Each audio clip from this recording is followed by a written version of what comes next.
안녕하세요. 오만사입니다. 저에게는 저를 낳아주신 엄마 말고도 또 한 분의 어머니가 계십니다. 오늘은 그 어머니의 제사라서 일찌감치 가게는 직원들에게 맡기고 제사상을 차리기 위해서 장을 보러 나갔어요. 하늘나라로 가시기 직전에 그렇게 맛있다며 잘 드시던 샤인머스켓도 넉넉히 사고 망고와 메론도 샀습니다. 그리고 좋아하시던 특정 브랜드 햄버거도 샀어요. 어머니가 돌아가시기 전에 저에게 늘 그러셨습니다. 내가 저 세상에 가더라도 내 제사상에는 밥하고 국은 차리지 마라. 그냥 내가 좋아하는 치킨이랑 콜라하고 햄버거 피자만 있으면 된다. 어머니에게는 세 아들이 있습니다. 며느리도 3명이나 있었고요. 하지만 마지막 가시는 날까지 세 아들과 며느리들에게 연락을 하지 말라고 하셨습니다. 왜 그랬을까요? 그건 아들과 며느리들이 번거롭고 불편해한다는 이유였어요. 어머니 아들 내외가 멀리 해외 나가서 사는 것도 아니었습니다. 엎어지면 코 닿을 곳에 살았어요. 그랬어도 어머니는 자식들을 참 어려워했습니다. 알고 보면 어머니의 그 자식들은 하나같이 불효자였어요. 어머니의 단물을 다 빨아먹고 더 빨아먹을 것이 없으니까 어머니를 버렸습니다. 어찌 보면 애초부터 어머니에 대한 애정도 별로 없는 듯이 보였어요. 어머니가 평생을 국밥 장사를 하시면서 뼈 빠지게 돈만 벌기만 해왔는데 그 돈을 다 아들들에게 퍼주고 또 퍼주기만 했습니다. 국밥 장사를 하기 시작하면서 하루도 쉬어본 적이 없으셨어요. 공휴일도 국경일도 어머니에게는 모르는 세상이었어요. 단 한 번도 마음 편히 남들도 다 가는 꽃구경도 가보지 못했고 가까운 곳으로 여행을 한 번도 가보지 못했습니다. 그저 죽어라 돈만 벌어도 새 아들들이 어머니처럼 고생도 하지 않고 살게 되고 공부도 원하는 대로 다 시켜주고 잘 먹이고 잘 입히는 것에 큰 대리만족을 하셨습니다. 그것이 어머니가 고생해서 돈을 버는 보람이었고 보상이었어요. 국밥 장사를 하느라 바빠서 아들들의 어린 시절을 잘 지켜주지 못한 것에 대한 많은 미안함과 자책으로 다 퍼주기만 했습니다. 사실 돈 벌어서 어디다 쓰겠습니까? 다 자식들에게 쓰는 거는 당연하겠지만 어머니는 과하다 싶을 정도로 아들들에게 거절함이 없이 다 주었어요. 큰아들이 뒤늦은 나이에 유학을 간다고 해서 또 그 유학 비용을 대느라 더 열심히 일을 하셨고 둘째 아들이 취업을 수년째 못하고 변호사가 되겠다며 공부를 다시 할 때도 10년 가까운 세월을 돈 대줘가며 먹여 살렸어요. 그리고 막내 아들이 그나마 어머니를 도와 가게 일을 좀 하는가 싶더니 느닷없이 세계 여행한다며 돈을 물쓰듯이 쓰면서 돌아다녔습니다. 그랬어도 어머니는 불만이 없으셨고 오히려 아들들에게 아낌없이 쏟아부을 수가 있다는 사실에 감사했어요. 어머니의 국밥은 블로그와 SNS를 타고 맛집으로 소문이 나자 늘 손님들로 꽉 찼습니다. 맛집으로 등극을 하는데 걸리는 시간은 생각보다 어렵지 않았어요. 제가 꾸준히 올리는 블로그를 보더니 와서 먹어본 사람들이 인증샷도 많이 찍고 좋은 후기를 많이 올려준 탓이었어요. 그래서 늘 국밥 장사는 바쁘기만 했었는데도 아들들이 3명이나 있었어도 내일처럼 나서서 도와주는 아들이 없었어요. 어머니도 힘든 일에 아들들이 나서는 것도 별로 좋아하지도 않았고요. 어머니는 고령의 나이까지 쉬는 날도 없이 땀 흘리며 일하셨는데 새 아들들은 어머니가 번 돈으로 귀족처럼 누리고 살았어요. 어머니는 제가 비록 친딸은 아니었어도 저를 친딸만큼 아껴주셨어요. 저와 저의 친엄마에게는 은인이나 마찬가지였습니다. 다리 한쪽이 불편하셨던 아버지가 제가 태어나기도 전에 교통사고로 돌아가셨어요. 뺑소니라서 이렇다 할 보상도 못 받고 가신 바람에 그런 처지를 불쌍하게 봤던 어머니가 돌봐주셨어요. 어머니 덕분에 길에 나앉게 될 배불뚝이 엄마를 가게에서 몸을 누일 공간을 제공해 주셨고 저를 잘 나을 수 있도록 도와주셨어요. 제가 태어나자 저를 딸처럼 이뻐해 주셨고 당장에 먹고 살 일이 막막했던 친엄마의 든든한 보호자 역할을 해주었습니다. 어머니와 친엄마는 한 자매처럼 서로 의지하며 살았어요. 저는 국밥집의 방 한 칸에서 자랐고요. 엄마는 그 국밥집의 사장인 어머니 덕으로 국밥집에서 일하면서 저를 키우셨어요. 그런 엄마가 암투병으로 힘들어할 때도 늘 힘이 되어 주셨습니다. 그랬으니 제가 어머니라고 늘 불렀어요. 제가 조그마한 회사에 취직을 해서 직장에 다녔다가 아픈 엄마를 간호하기 위해서 일도 그만두었어요. 엄마가 암으로 결국 돌아가신 후론 줄곧 국밥 장사를 도우며 지냈습니다. 제가 블로그를 하기 시작하면서부터 매출이 더 껑충 뛰었고 갈수록 장사가 잘 되었어요. 저는 제 일처럼 열심히 가게를 도왔습니다. 어머니가 쓰러지기 직전까지요. 처음에는 다리가 아프시다며 걷기만 하면 통증이 심해져서 병원에 모시고 갔더니 다리 혈관이 막혔다고 했습니다. 인공혈관 시술로 좋아지자마자 의사의 경고도 무시한 채 쉬지도 못하고 또 국밥 장사를 하신다며 가게에 나오셨어요. 사실 어머니가 안 계셔도 국밥 장사에는 별 지장이 없어서 한사코 말렸어요. 어머니, 제가 있잖아요. 저한테 맡기고 그냥 편하게 쉬세요. 가게 건물 4층이 저와 어머니가 기거하는 집이었지만 매번 내려오셔서 바쁜 주방 일을 많이 하시며 신경을 쓰시곤 했습니다. 의사의 말로는 다리에는 혈관이 막혔으면 다른 곳의 혈관도 막힐 위험이 크다며 적당한 휴식과 운동과 식이요법을 당장 해야 한다고 했어요. 영양제며 몸에 좋다는 걸 다 사다 놓으면 뭘 하나요. 손님들이 들이닥칠 때면 정신 하나도 없이 바쁜 게 국밥 장사인데요.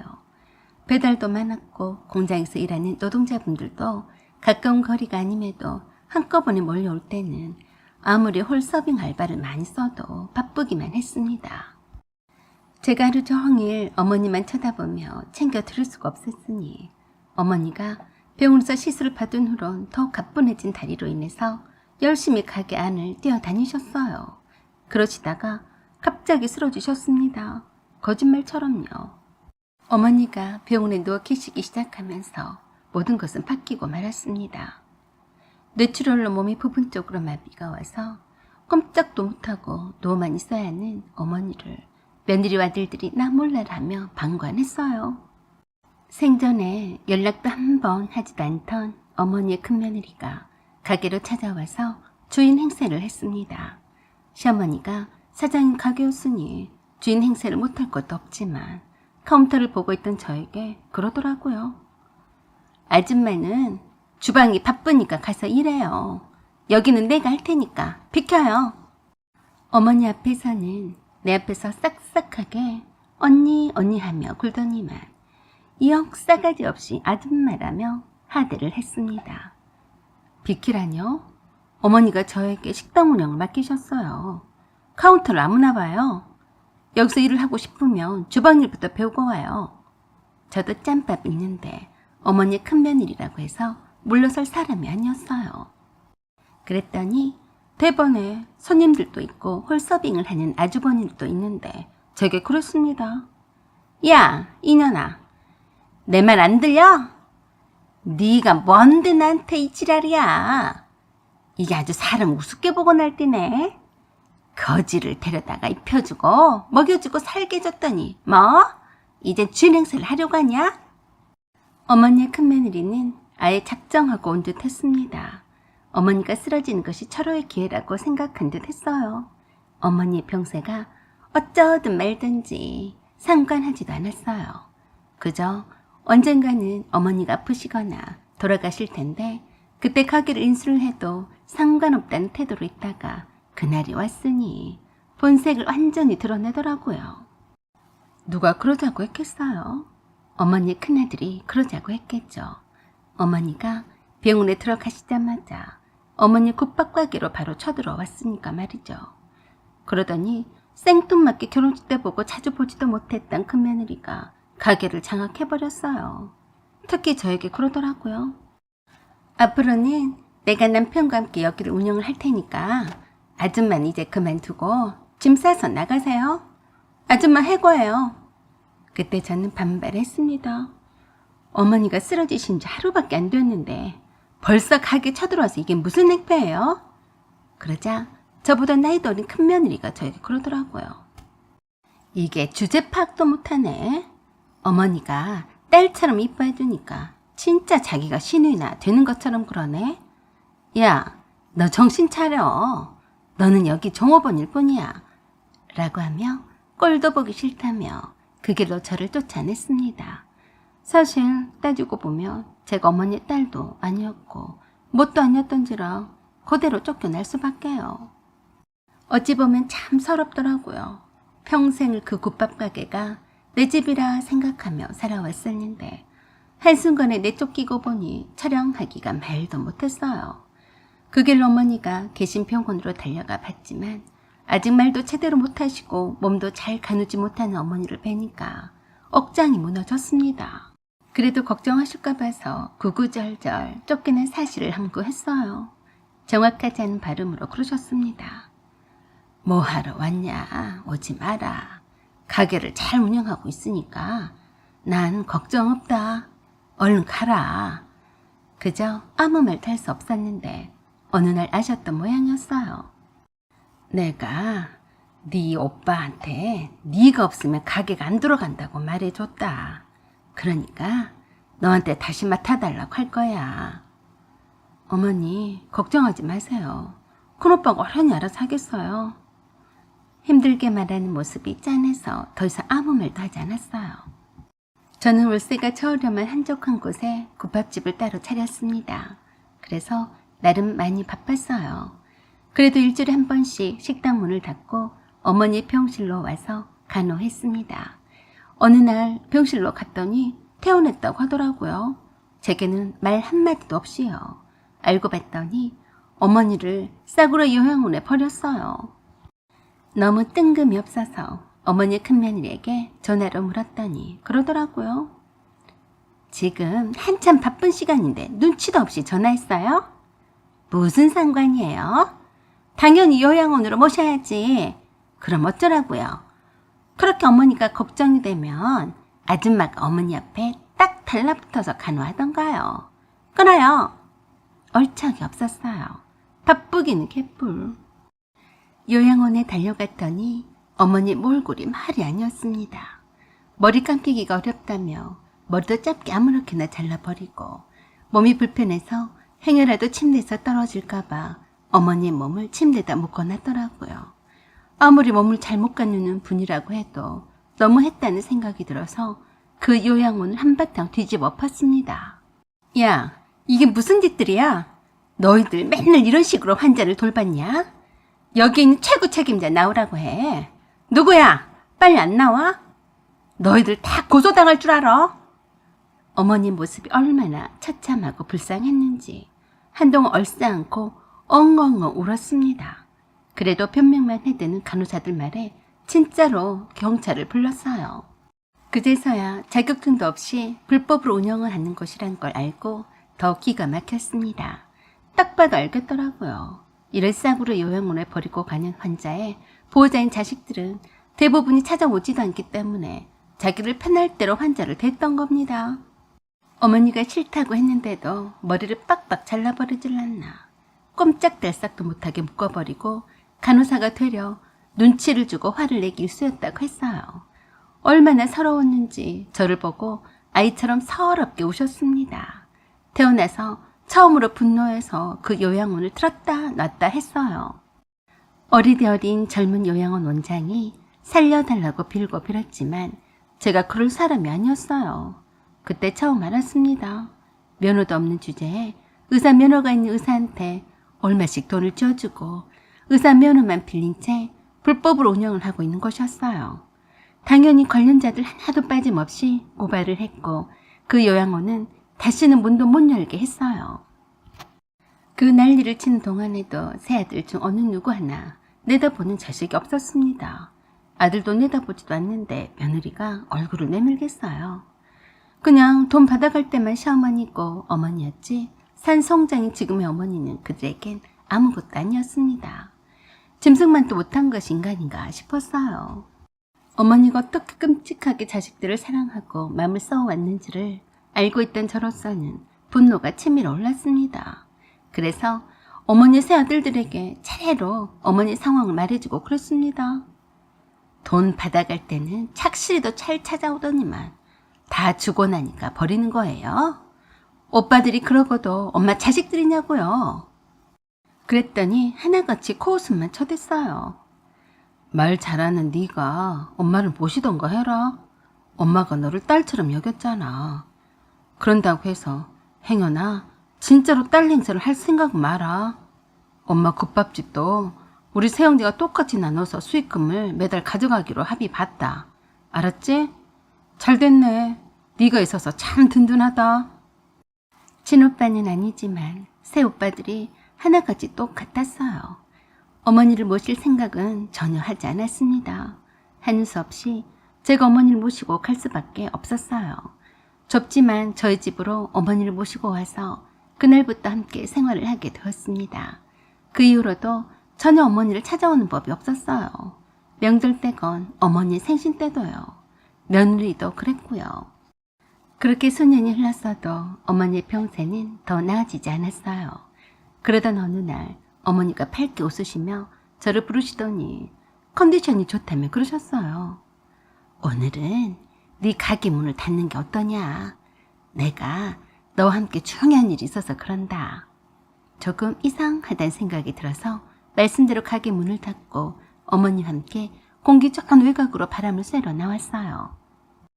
아직은 말씀도 어눌하기는 했지만 몸 상태는 처음 때와는 비교도 안 되게 좋아져서 휠체어를 타고 다녀도 괜찮았어요. 멀리 바다가 보고 싶다고 하셔서 강원도까지 천천히 갔습니다. 바다를 바라보시다가 그러시더라고요. 이야, 이렇게 이쁘고 아름다운 세상을 모르고 살았다니. 내 딸이 아니었으면 이런 구경도 못 해볼 뻔했구나. 그러면서 그러셨어요. 네 오빠들을 너무 원망하지 마라. 내가 먹고 사는 데만 치중을 하느라 잘못 가르친 거야. 너는 내 딸이나 마찬가지다. 그러니까 네가 내 옆에 있는 것이 아니냐. 너를 내 딸로 입양을 하고 싶다. 비록 친엄마는 아니었지만 늘 엄마라고 불러왔었기에 입양이란 말도 생소했습니다. 그렇게 해서 변호사를 통해서 모든 법적인 절차를 거쳐서 제가 어머니의 딸로 거듭났어요. 그런 다음 어머니 국밥집으로 가자고 하셨습니다. 그래서 모시고 갔더니 카운터에서 저와 시어머니를 본 큰올케가 그랬어요. 아니, 여기 왜 모시고 왔어요? 일하는데 방해만 되잖아요. 그러자 시어머니가 그러셨습니다. 야, 너 여기에서 당장 나가라. 그랬더니 큰올케가 그러더라고요. 어머니, 또 실성하셨어요? 뭐예요? 빨리 모시고 나가요. 그래서 제가 그랬습니다. 아가리 안 닥쳐? 너나 꺼져. 어머니께서 나가란 말 안 들려? 올케는 이제 해고예요. 당장에 꺼져요. 뭐? 어디다 대고 올케라고 하는 거야? 누구 맘대로? 그러자 시어머니가 들고 계시던 지팡이로 큰올케의 이마를 미쳐내시더니 그러셨습니다. 내 맘이다. 왜? 떫으냐? 라고 하시며 홀에 있던 직원들에게 쫓아내라고 하셨어요. 그렇지 않아도 무작정 직원들을 쥐어짤 줄만 알고 쓸데없는 곳에다 성질을 부리곤 했던 큰올케에 대해서 말들이 많았던 직원들이 하나둘 모이더니 큰올케를 가게 밖으로 쫓아냈습니다. 어머니가 가게에 다시 들어오시자 주방장도 나와서 초와 죽고 못 살더라고요. 그동안 어머니가 애써서 쌓아놓은 단골도 발길을 끊어버려서 매출이 반토막이 났었는데 이젠 저 어머니가 돌아오셨으니 살았다고 좋아했어요. 그대로 가다가는 그만둬야 하나 하고 불안했었다고 했습니다. 가게 4층에는 어머니와 제가 기거했던 살림집도 다시 되찾았습니다. 어머니가 쓰시던 물건들이 아무렇게나 널브러져 있었는데 다시 다 정리하고 새롭게 리모델링도 했어요. 그 사이 어머니 가게에서 쫓겨난 큰올케가 오빠들 이끌고 여러 번 찾아왔습니다.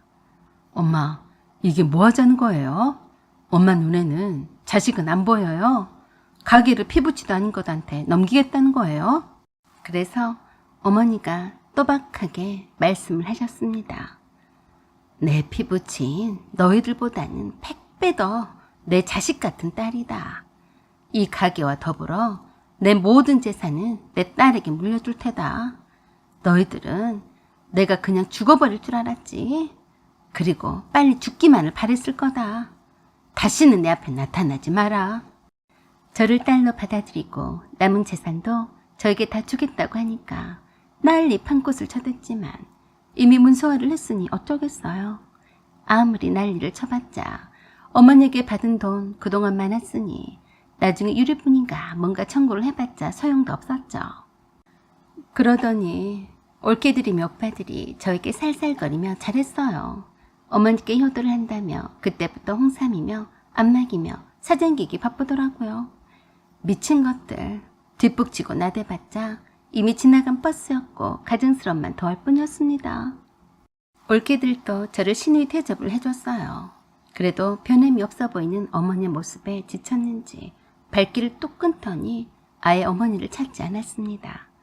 뭐 그럴 거라고 예상은 했지만 어쩜 그렇게 예상대로 척척 맞아떨어지는지 제가 봐도 꼴 보기 싫었어요. 어머니는 그렇게 저와 함께 사시다가 하늘로 떠나기 전에 저를 부르시더니 안방 장롱 속에 있던 커다란 금고문을 열어주셨어요. 그 속에는 현금 다발과 금괴 등이 쌓여져 있었어요. 이게 말이다. 내가 넣어놓기만 했지 한 번도 빼서 쓴 적이 없어서 그대로라면 30억은 될 거다. 이젠 네 거다. 어머니는 절대 이 돈을 비밀리에 쓰라고 하셨어요. 아무에게도 말하지 말고 너 혼자 쓰거라. 내가 내 옆에 끝까지 남아있는 자식한테 주려고 모아놓은 거다. 그동안 네가 내 딸이라 고마웠다. 라고 하시며 피곤하다고 하시더니 그 길로 깊은 잠에 빠지셨어요. 그리고 다음날에 돌아가셨습니다. 저는 그런 어머니께 말씀을 드렸습니다. 어머니, 제가 늘 감사했어요. 어머니 은혜 잊지 않고 늘 기억하며 살겠습니다. 좋은 곳에 편히 쉬세요. 어머니는 돌아가신 그날까지 아들과 며느리에게 의지하지 않으셨습니다. 비록 핏줄이 아니었지만 가슴으로 품은 딸인 저를 의지하셨어요. 생전에도 한 번씩 하셨던 말씀이 있었어요. 내 곁에 있는 자식이 자식이지 멀리 있는 자식은 자식도 아니다 라고요. 사연은 여기까지입니다. 구독과 좋아요 부탁드려요. 감사합니다. 안녕하세요. 오만사입니다. 얼마 전에 천신만고 끝에 결혼식을 올린 새댁입니다. 시작이 좋아야 끝도 좋다는 말이 있듯이 저와 남편의 결혼식도 결혼의 시작이었으니 모든 게 순조롭고 탈없이 잘 치러야 잘 살 것 같다는 생각에 참 꼼꼼하게 결혼식을 준비를 해왔던 예비 신부였어요. 먼저 결혼한 친구들의 이런저런 사연들을 보면 꼭 잘 하려다가 문제가 생기는 경우가 많더라고요. 그래서 양가에 잘 하려고 하지 않았고 그저 문제의 소지가 있을 법한 것은 처음부터 차단하려고 했습니다. 결혼식은 만약 행복하게 잘 살겠다며 인사를 하고 축하를 받기 위한 자리니까요. 특히 저희 친정이 별로 넉넉한 형편이 아니라서 저희 결혼에도 도움을 줄 처지가 못 되었습니다. 제가 그동안 직장을 다니면서 벌어놓은 돈으로 해결을 해야 할 판이었는데 그게 몇 푼이나 되겠습니까? 반면에 시댁은 중산층 정도는 되었어요. 풍족하지는 못해도 부족함이 없이 사는 집안이어서 아버님이 교회 장로이셨고 시어머니는 권사이셨어요. 한마디로 기독교 집안이었습니다. 남편 밑으로 시누이가 둘이나 있었는데 모두 다 교회 피아노 반주 선생님으로 주일학교 선생님으로 교회 봉사를 하고 있었어요. 남편도 기독교에서 말하는 모태신앙이라 했는데도 교회 다니지 않았습니다. 어렸을 때부터 시부모님을 따라 다니긴 했지만 커서는 자유의지라며 거부했다고 했어요. 그래서 늘 시부모님을 만나면 교회 다니지 않는다고 야단을 맞았어요. 그래도 신앙의 자유를 외치는 남편에게 더 이상 강요를 하시지는 않으셨습니다. 저와 남편은 원래부터가 복잡한 것을 싫어해서 남복이 좋으라고 하는 보여주기식의 결혼식은 원치 않았어요. 저와 남편의 생각으로는 그저 양가 부모님만 모시고 허하이 와이키키 해변 같은 곳에서 결혼 서약서에 사인하고 기념사진 하나만 찍고만은 그런 결혼식을 원했지만 세상사가 그럴 수가 있나요? 저와 남편이 결혼식에 초대를 하지 않으면 섭섭해할 분들이 많다고 하니 어쩌겠습니까? 그래도 결혼식은 아무리 형식이라 하더라도 고리타분한 그저 그렇고 그런 결혼식은 정말 하고 싶지 않았어요. 결혼하기 전부터 저와 남편은 가난한 저의 집안의 형편을 생각을 해서 혼수 같은 거 일절 생략하자고 했습니다. 안 주고 안 받기를 하자고 했어요. 하루를 월세를 살고 빚을 내더라도 양가 집안의 도움을 받지 않고 둘이 알아서 모든 것을 진행을 하자고 했습니다. 남편과 저의 수입을 합해서 조금만 허리를 졸라맨다면 그건 일도 아니었어요. 그래야 양쪽 집안에서 더 주었느니 덜 받았느니 하는 말들이 없을 테니까요. 그런 전제하에 상견례도 가졌습니다. 서로가 주고 받을 것이 없으니 예상대로 이렇다 저렇다 말은 나오지 않았어요. 더 돈 문제가 결부가 되면 빈정이 상해서 감정 싸움이 되는 것이었으니까요. 남편이 사자 직업을 가진 특출나게 잘난 사람도 아니었고 그렇다고 해서 제가 남편보다 못한 직장에 다니는 것도 아니었으니까요. 결혼식장도 저와 남편이 의논해가며 다 알아서 하기로 했습니다. 단 남편이 결혼식 순서와 진행을 맡아서 하기로 했어요. 언뜻 보니까 남편의 회사 동료들이 결혼을 할 때 축가를 해주는 문화가 있더라고요. 꽤나 많은 회사 동료들이 올 것을 예상해서 알아서 하도록 남편에게 맡겼어요. 깜짝 이벤트를 할지도 모른다는 생각에 남편에게 맡긴 점도 있었어요. 그런데 그게 제 불찰이었습니다. 신혼여행 휴가를 넉넉히 잡기 위해서 회사 업무를 마무리를 짓고 인계를 하느라 꽤 정신이 없었어요. 거기에다 자잘하게 신경을 쓸 것들이 많더라고요. 그래서 남편에게 결혼식 순서와 주례는 누가 살 것인지를 묻지도 못했습니다. 결혼식이 있기 일주일 전 주말이 되기 전날에 시어머니께서 제게 전화를 하셨어요. 아가, 이제 결혼식도 얼마 안 남았구나. 안 바쁘니? 네, 지금은 괜찮아요, 어머니. 그래, 내가 달보기한테 말은 했다만 혹시 잊었나 해서 전화했다. 네, 무슨 일인데요? 내일이 주일이잖니. 너희들이 목사님과 사모님한테 인사도 드리고 목사님의 축복도 받고 결혼 예배도 드리고 교회 결혼 감사원금도 미리 하고 해야 하지 않냐. 저는 거기까지 미처 생각지는 못했습니다. 왜 내가 교회 가서 목사님과 사모님한테 인사를 드려야 하는 거지? 저는 순간 당황해서 조용히 시어머니께 말씀을 여쭈었어요. 어머니, 제가 꼭 그래야 하나요? 그러자 깜짝 놀라며 타이르듯이 그러셨어요. 너는 그걸 말이라고 하고 있냐? 너희 시아버지는 장로고 나는 권사야. 이미 너희들의 결혼식도 말씀을 드려서 기도를 해주신다고 하셨다. 네, 알겠습니다. 그럼 내일 예배 시간에 맞춰서 갈까요? 아니다. 아침밥은 먹지 말고 이쪽으로 일찍 와야 한다. 네? 왜요, 어머니? 내 아들과 며느리가 결혼식을 한다고 처음으로 교회 사람들을 인사를 하러 갔는데 빈손으로 가면 되겠냐? 그럼 어떻게 해야 하는데요? 내가 점심 식사 봉사를 할 건데 떡하고 과일을 미리 주문했으니까 너희들이 일찍 와서 챙겨야 한다. 네. 그런데 어머니, 아직 결혼식을 할 날도 일주일이나 남았는데 벌써 떡을 돌려도 되는 거예요?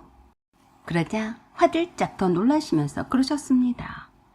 사실은 저번 주부터 목사님을 찾아뵙고 인사를 드렸어야 맞다. 내일 본 예배를 볼 때 너희 결혼식을 공지하실 텐데 말이다. 늦은 거야.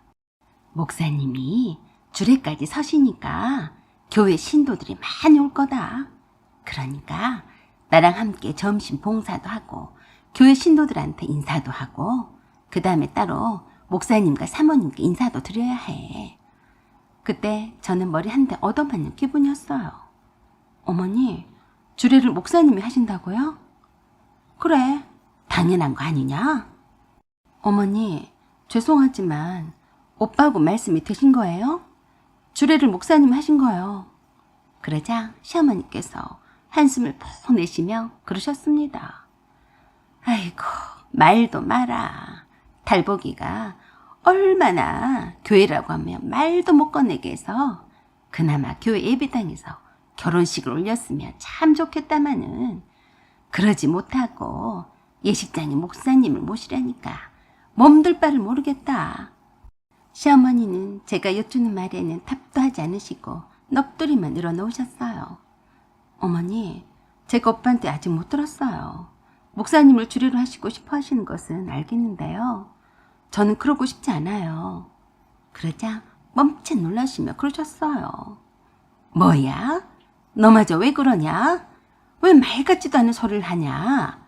교인들이 얼마나 많이 찾아올 건데 그래? 아, 그래도 저는 싫습니다. 주례는 다른 분을 하고 싶어요. 뭐? 그건 말도 안 된다. 이미 말씀을 올려서 그날 애써서 너희들 주례를 해주시겠다고 하셨어. 그리고 감사원금도 계속 하고 말이다. 네가 아직 뭘 몰라서 그런다만 내가 하자는 대로 하면 된다. 시어머니는 제가 목사님이 주례를 서주는 것을 싫다고 하자 굉장히 불쾌해하며 저와 전화 통화를 일찍 끊으시며 그러셨습니다. 아무튼 내일 아침 일찍 늦지 말고 와라. 나 그만 끊는다. 참 답답했어요. 남편에게 전화를 해서 물었습니다. 주례를 목사님이 하기로 했다며? 아버지가 한 달 전부터 목사님께 말씀을 드렸다는데 이제 와서 거절을 하면 아버지 입장이 어떻게 되겠냐고 하면서 절대 그것만은 안 된다고 하시잖아. 그럼 나한테 미리 말을 해줬어야지. 난 네가 다 나한테 알아서 하라고 해서 괜찮을 줄 알았어. 왜, 싫어? 우리 엄마 아빠는 불교 신자이셔. 스님들도 오실지도 몰라. 그리고 지인분들도 불교 신자가 많은데 괜찮을까? 그때서야 남편도 미처 생각도 못했다며 미안해 했어요. 아, 맞다. 내가 왜 그 생각을 못했지? 정말 미안해. 그래도 남편은 참 난감해 했어요. 그래서 제가 그랬습니다. 결혼식은 우리 둘이서 주도해서 하는 거야. 아무리 어머님과 아버님이 기독교 신자라고 해도 우리가 교회를 안 다니잖아. 그뿐이야. 하객으로 오신 분들 대다수가 종교가 다 다를 텐데 결혼식을 목사가 예배를 보듯이 하면 어떡하니? 난 그렇게 못해. 예비 신랑이었던 남편도 그때 내 말을 듣고 참 난감해하며 어떻게 해야 할지 고민을 했어요. 그래서 제가 그랬습니다. 그냥 고민하지 말고 솔직하게 말씀을 드리자. 자기가 늘 혼자 교회 가서 어머니가 하자는 대로 떡을 돌리던지 알아서 하고 목사님께 청중히 주례를 안 서주셔도 된다고 해. 그럼 엄마랑 아버지가 난리도 아니실 텐데 어떡하냐? 주례를 생략하고 나란히 신랑 신부가 행진하고 주례 대신에 결혼 서약서를 낭독한다고 하면 되지 뭘 그래? 그것도 못 헤쳐나가면 결혼생활을 어떻게 헤쳐나가려고 하니? 결혼식에 목사가 기도하자고 하면서 기독교식으로 할 텐데 난 그 꼴 못 본다. 남편은 알았다고 하면서 제 말대로 하겠다고 했습니다. 본인도 목사가 주례를 서는 것을 처음부터 반대했으니까요. 그날 밤에 남편에게 말을 들으셨는지 시어머니께서 전화를 하셨습니다. 조금 목소리가 격앙된 터라 저도 긴장이 되었어요. 아니, 너는 어째 이제 와서 싫다고 하는 거냐? 한 달 전부터 어렵게 말씀을 드렸는데 이제 와서 이게 무슨 경우야? 시어머니 창황한 말씀을 들어보니 정말 제가 경우 없는 짓을 한 꼴로밖에 안 보였어요. 그래서 정말 죄송하고 미안한 마음이 들어서 눈 딱 감고 시어머니가 하신 말씀대로 하자고 하고 싶었습니다. 그래도 그건 아니더라고요. 시부모님이 저의 결혼식을 목사님의 축복 속에 치르고 싶어 하실지는 모르겠으나 저와 남편이 싫었습니다. 그리고 축하를 하러 오는 다른 사람들도 배려를 해야 한다고 생각했어요. 아주 많은 사람들의 진정한 축하를 받고 싶었으니까요. 그래서 제가 시어머니께 정중히 말씀을 드렸습니다. 어머니, 미리 목사님께 주례를 서달라고 하시기 전에 제게 한마디라도 물어봐 주셨으면 제가 의견을 말씀을 드렸을 텐데요. 어머니도 이제 와서 당연히 주례를 설 줄 알고 계실 분한테 말하기가 곤란하시다면 제가 이 결혼을 뒤로 더 물리겠습니다. 그러자 시어머니께서 귀가 의심스럽다는 듯이 그러셨어요. 너 지금 뭐라고 했냐? 어머니 죄송한데요. 결혼식 같은 거 하지 않으면 어때요? 결혼식은 하지 않을게요. 내일 교회 가셔서 결혼식이 취소가 되었다고 하세요. 억지스럽게 결혼식은 하고 싶지 않습니다. 너 그걸 말이라고 하고 있냐? 어머니 죄송해요. 달복 씨한테도 그렇게 전해주세요. 결혼을 취소한다고요. 제가 먼저 끊겠습니다. 다시 전화 주셔도 받지 않을 테니 전화하지 말아주세요. 죄송합니다. 그랬더니 시댁이 뒤집어진 모양이었어요. 남편에게 온 전화도 받지 않았어요. 그랬더니 주일 저녁에 남편에게서 톡이 왔습니다. 내가 교회 가서 엄마랑 급식 봉사도 하면서 내가 결혼한다고 떡도 돌렸다. 목사님께도 직접 정중히 잘 말씀을 드렸어. 주례는 따로 하지 않고 식순을 바꿨다고 말이야. 흔쾌히 받아들이시더라. 우리 결혼을 축하한다고 하셨어. 시어머니도 직접 저를 찾아오셔서 제 두 손을 잡으시면서 그러셨어요. 미안하다. 내가 우리 생각만 하고 너를 배려를 못했다. 목사님의 축복 기도는 얼마든지 어디에서든지 받을 수 있는 건데 내가 그저 직접 그 모습을 눈으로 보고 싶어서 욕심을 부린 거야. 내 아들과 결혼식은 예정대로 해다오. 저도 사정 얘기를 들어보니 시어머니의 그 마음도 이해가 되긴 했어요. 교회에서는 목사님 안수 기도 같은 그런 축복 기도를 중요하게 생각하는 것 같았습니다. 저는 그런 걸 잘 이해를 못했으니까요. 어쨌든 예정대로 남편과 결혼식은 잘 진행이 되었고 덕분에 행복하게 잘 살고 있습니다. 시부모님도 저희들이 아직까지 교회 다니고 있지 않아도 다니라며 강요도 하지 않으십니다. 가끔씩 교회 큰 행사인 총동원 주일이라며 평소에 연락도 하지 않고 사는 먼 친척들까지 찾아와서 교회 한 번만이라도 나와달라고 반강요를 하곤 했었는데 저희 시부모님은 그저 조용히 기도만 해주실 뿐 저희 의사를 존중해 주셨어요. 그런 시부모님께 늘 감사를 드립니다. 사연은 여기까지입니다. 구독과 좋아요 부탁드려요. 감사드립니다. 안녕하세요. 오만사입니다. 저와 남편은 어릴 때부터 잘 알고 지내던 사이였어요. 저희 아빠와 시아버님이 절친이셨거든요. 늘 가족처럼 휴가도 날 잡아서 함께 갔었고 집안의 작은 일부터 큰 일까지 서로 터놓고 지내는 사이였어요. 어찌 보면 형제간보다 더 가까웠고 저와 남편과는 사촌들보다 더 친했어요. 저보다 2살이나 위였던 남편이 항상 저를 여동생에게 하는 것처럼 오빠 노릇을 해주었는데 커서도 그랬어요. 공부도 어른들의 기대치보다는 못한 남편이었어도 늘 제 학업 성취도에도 관심을 많이 가져주었고 공부도 잘 가르쳐 주려고 했습니다. 진짜 오빠처럼요. 저에겐 오빠가 없었고 까탈스런 언니만 있어서 그런 글을 참 잘 따랐어요. 전성이 활달하고 놀기 좋아해서 늘 친구들을 많이 달고 살았습니다. 저는 그런 것도 보기 좋더라고요. 제가 온순한 A형이라 그런지는 몰라도 말수도 적고 내성적이어서 제 자신이 정말 싫었거든요. 사람들 앞에만 서면 주눅이 들고 얼굴이 새빨개져서 아무것도 생각이 나지 않아서 무척 당황을 하는 그런 성격이었어요. 그랬으니 늘 제 말을 잘 경청해주고 나를 잘 이해를 해주려고 하는 남편이 하늘처럼 커 보였습니다. 사실 그 어린 마음에는 세상에 남편 외에는 그런 사람이 없다고 생각했어요. 얼굴도 예쁘고 어른들 앞에서 노래도 잘 불러서 늘 이쁨을 받던 언니와는 제가 딴판이었어요.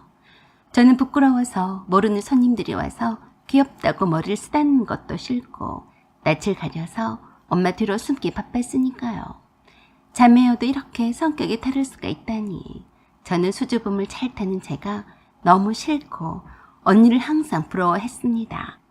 그런 저를 잘 챙겨주고 관심을 주었던 남편을 좋아했고 잘 따랐어요. 그래서 비록 천방지축인 개구쟁이 오빠였지만 저에게 오빠 행세를 했던 것 같았습니다. 그런 마음이 커서는 사랑으로 이어졌어요. 남편도 그랬고요.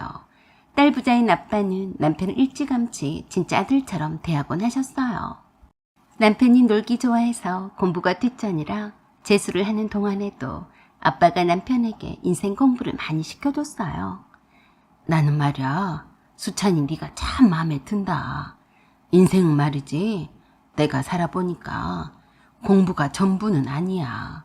그냥 공부는 평생 해야 하는 거지만 할 때가 있어. 나는 네가 잘 노는 것도 공부라고 생각해. 아빠가 보시기에 그때 남편은 심성이 착해 보여도 아직 어려서 무작정 느끼는 대로 살고 싶어 해서 걱정이 되었다고 하셨어요. 그게 몸에 배면 습관이 되는 거니까요. 그래서 그런 그에게 아빠가 그러셨대요. 우리의 모든 일상사가 다 공부야. 하지만 그게 다양한 경험과 균형을 이룰 때 우리의 뼈가 되고 살이 되는 거야. 노는 것도 좋지만 노는 것에 중독되지 말라는 거야. 아빠는 남편이 비록 친구의 아들이었지만 친아들처럼 늘 따뜻하게 대해줬고 재수를 할 때도 그랬고 대학교에 다닐 때에도 그랬고 늘 볼 때마다 용돈을 한 움큼씩 쥐어주곤 했습니다. 늘 맘에 안 들어하는 아버님보다는 아빠를 더 좋아하고 잘 따랐어요. 늘 아빠가 남편 편을 들어줬으니까요. 그리고 아빠는 남편을 늘 응원했습니다. 나는 말이다, 네가 참 마음에 든다. 세상에 다 똑같이 1등만 하고 부모가 원하는 대로 다 의대도 척척 들어가고 명문대만 들어가면 그게 무슨 인간이 사는 세상이냐? 다 자기의 길이 있는 거야. 나는 네가 참 잘 될 거란 믿음이 선다. 단 책만 잘 읽는다면 말이다. 아빠가 남편을 만날 때마다 책을 한 권씩 선물을 했습니다. 읽으라고 강요도 하지 않으셨어요. 읽었는지 물어보지도 않으셨고요. 그렇지만 아빠는 늘 남편에게 그러셨습니다. 너는 다른 애들과는 다르게 성격도 참 좋잖아. 너는 크게 성공할 거야. 두고 봐. 아빠는 늘 남편을 볼 때면 긍정적인 마인드를 심어주셨습니다. 너는 잘 될 거라고요. 그런 남편이 조금씩 바뀌기 시작했어요. 아빠가 선물로 했던 동기개발 서적들이나 여러 다양한 성공 실화들에 대한 글들을 접하면서 저에게도 겨우 2살 위면서도 책에 관한 내용들을 얘기를 해주곤 했습니다. 저는 당연히 잘 들어주었고요. 그런 남편이 군대를 제대한 이후로 완전히 딴 사람이 되어버렸어요. 군대 내에 있는 조그만 도서관에 철진한 도서들과 컴퓨터 자격증 시험에 대비한 책들이 다수 있었다고 하는데 모두 다 섭렵을 했다고 들었어요. 휴가를 나올 때마다 친구들을 만나고 돌아다니다가도 꼭 서점에 들러서 책들을 사가곤 했습니다. 그러더니 제대 후에 죽어라 도서관에서 살다시피 하더라고요. 그 많던 또라이 같던 남편의 친구들이 오히려 남편을 찾아서 도서관에 올 정도였어요. 뒤늦게 공부에 재미를 붙이더니 정말 노는 것처럼 죽어라 열심히 파고들더라고요. 그런 남편을 아빠는 무척 대견해 하셨고 틈나는 대로 데려다가 맛있는 것도 사 먹이고 용돈도 두둑히 챙겨줬어요. 그냥 아들처럼 생각하셨던 거죠. 그런 남편이 회계사 시험에도 합격을 하게 되자 당시에 고등학교 교사였던 저와 결혼을 하고 싶어 했습니다. 양쪽 집안에서는 다 환영을 했어요. 모두 다 예상을 했던 일이었고 그럴 거라고 생각했으니까요. 남편을 아들처럼 여겼던 아빠가 더 좋아하셨습니다. 결혼 후 처음 몇 년 동안은 참 행복했습니다. 익숙한 시댁과 시댁 식구들 그리고 자기 일에 열과 성을 다하는 능력 있는 남편 덕분에 세상이 부러울 것이 하나도 없더라고요. 제가 꿈꾸던 그런 신혼생활이었어요. 그러다가 결혼 3년 만에 임신이 되었습니다. 시부모님이 더 기뻐하시고 좋아하셔서 깜짝 놀랐어요. 시어머니께서 그러시더라고요. 내가 얼마나 기도를 했는 줄 아냐? 수찬이도 일도 잘 풀리고 다 좋은데 왜 애가 안 들어서나 하고 말이다. 남들은 허니문 베이비다 뭐다 하다 뿐이냐? 임신이 혼수라고 하는 말도 있지 않니? 그래서 내심 걱정을 했어. 말도 못하고 말이다. 요새는 하도 불임이 많다는 말에 혹시나 하고 말이야. 사실 저는 그렇게까지 시어머니께서 저희들의 임신을 기다리셨는지는 그때서야 알았습니다. 저와 남편에게 일부러 말도 꺼내지도 않고 속으로 끙끙 앓으셨던 거예요. 저는 그런 줄도 모르고 일부러 임신을 늦추려고 했었는데 말입니다. 남편이 하는 일이 더 자리를 잡을 때까지 미루고 싶었거든요. 남편이 한번 무슨 일에 빠지기 시작하면 끝을 보는 성격이라서 남편이 하는 일에 임신이 방해가 되고 싶지도 않았고 좀 더 여유 있는 마음일 때 임신과 출산을 하고 싶었어요. 그런 남편은 어찌 보면 참 행복한 사람이었어요. 양쪽 집안에서 전폭적인 지지와 응원을 받으면서 자기 사업을 하는 거니까요. 사실 남편에게는 형이 한 명 있었지만 아주 어렸을 때 하늘나라로 갔습니다. 계곡에 놀러 갔다가 물고기를 잡는다며 내가 깊은 쪽에 있는 웅덩이에 빠졌어요. 물론 긴급히 구조해서 생명에 별 지장이 없는 줄 알았는데 그대로 며칠 뒤에 세상을 뜨고 말았어요. 배에 물이 들어갔다고 했습니다. 그런 이유로 남편은 물가 근처에도 안 갑니다. 시부모님이 입버릇처럼 남편에게 물 근처에는 가지도 말라고 하셨고 늘 위험하다고 했으니까요. 그래서 그 흔하디 흔한 수영도 가르치지 않으셨습니다. 해마다 여름휴가를 가더라도 수영장 근처에는 가지도 않았고 계곡에는 더더욱 그랬어요. 반면에 저는 아빠가 어렸을 때부터 수영을 가르쳐줘서 수영을 아주 잘합니다. 결혼 전까지만 해도 늘 수영장에 운동 삼아서 다니곤 했어요. 그런데 결혼을 한 이후로는 한 번도 못 가봤어요. 남편과 실혼여행을 가더라도 관광을 주로 다녔고 드라이브를 다니며 사진이나 찍는 것이 전부라고 해도 과언이 아니었습니다. 한때 저희 아빠와 사업 함께 하셨던 아버님이 작은 공장을 하나 운영을 하셨는데 꽤 잘 나가고 있어서 남편에게 물려주고 싶어 하셨어요. 젊으셨을 때 너무 일에 매진하느라 기력이 다했다고 하시면서 그저 유유자적 여행이나 다니면서 편히 살고 싶다고 입버릇처럼 말씀을 하셨습니다. 시누이가 한 명 있긴 하지만 유학 중에 만난 미국인과 결혼을 해서 미국에서 잘 살고 있었거든요. 내가 말도 잘 안 통하는 미국인 사위한테 이 사업을 물려주겠냐? 사업에는 관심도 없는 내 딸한테 주겠냐? 내가 내 아들한테 믿고 넘겨주고 편안히 사는 게 내 바람이야. 이젠 일도 지겹다. 아빠도 그걸 아셨기에 하루라도 빨리 남편이 아버님의 사업을 물려받기를 바라셨습니다. 그러는 아빠가 남편에게 그러셨어요. 내가 너는 꼭 잘 될 거라고 그랬지? 이젠 네가 나서서 사업을 이어나가야지. 네 아버지가 쉬는 거야. 라고 하시며 아버님의 사업을 이어나가라고 독려를 했습니다. 그래서 그랬을까요? 남편도 아버님의 사업이 겉보기와는 다르게 꽤 내실이 있고 큰 사업인 것을 알고 무척 놀랐습니다. 야, 나는 우리 아버지가 이렇게 큰 사업을 운영을 하시는 줄은 정말 몰랐어. 그저 시골 바닥에 공장이 하나 딸랑 있어서 대충 그런 줄만 알았는데 그게 아니었어. 나는 그저 다 된 밥에 수저만 얹으면 되는 거야. 남편은 아버님의 사업에 크게 놀라면서 감탄을 했어요. 그리고 저한테 그러더라고요. 자기야, 힘드니까 교사직은 이젠 그만두는 게 어때? 뭐를 힘들게 일을 해. 아버지의 사업을 물려받기만 해도 가만히 앉아서 우리 애들, 아니 손자까지도 먹고 사는데 말이야. 이젠 그만둬. 사실 남편이 그런 말을 하지 않더라도 배가 무거우니까 교사직을 그만둘 생각을 하고 있었어요. 그런데 남편의 그 다음 말이 신경이 거슬렸습니다. 내가 왜 진작에 아버지가 하는 일에 관심을 안 뒀는지 모르겠어.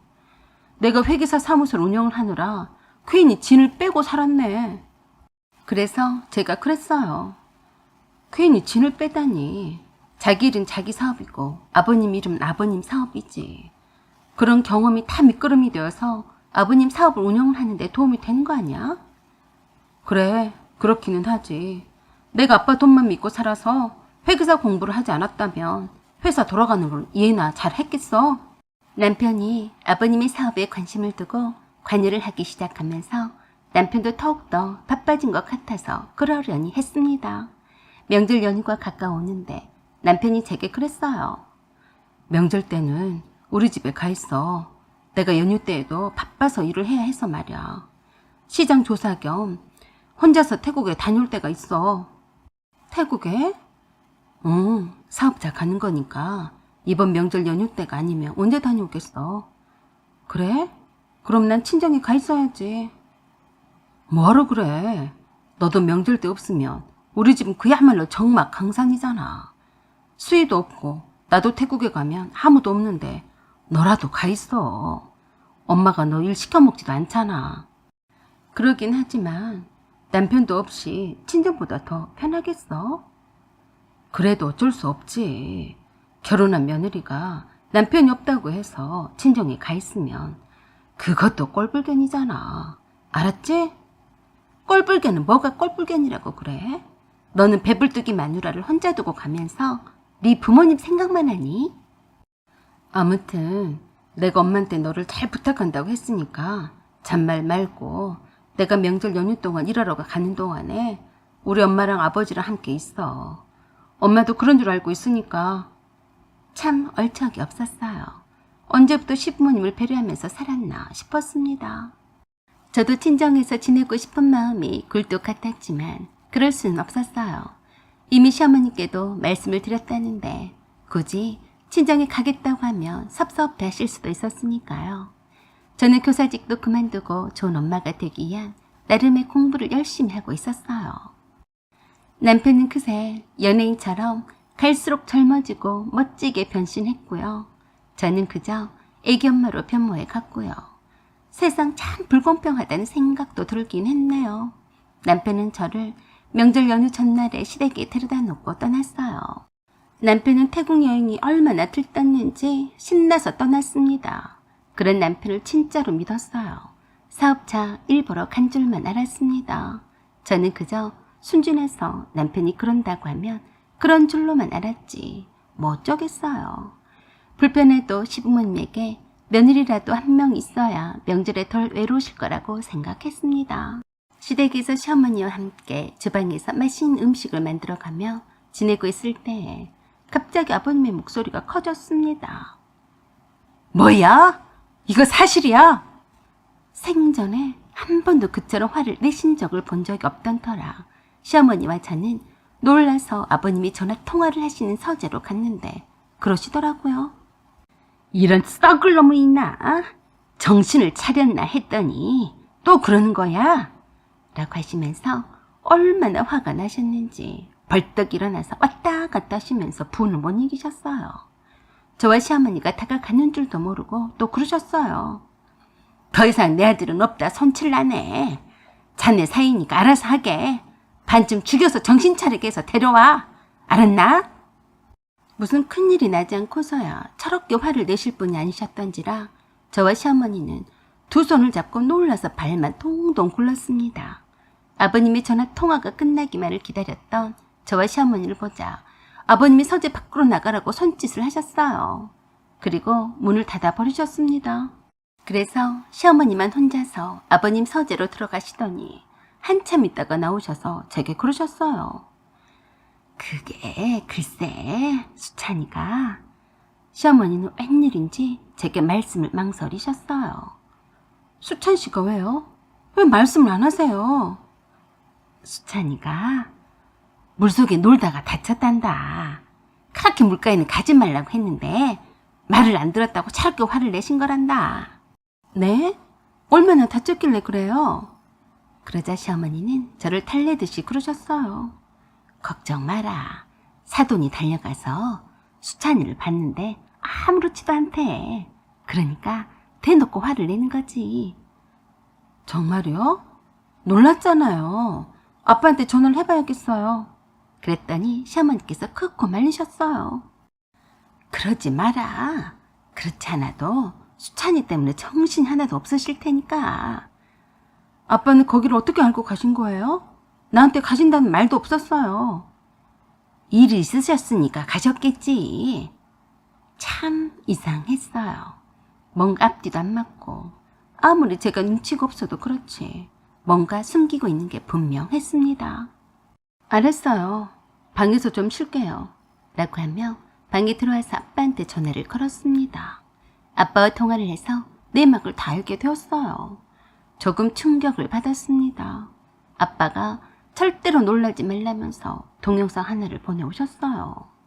거기에는 남편이 태국의 수영장에서 열리는 풀파티라는 클럽에서 놀면서 스스로 찍은 영상들이었어요.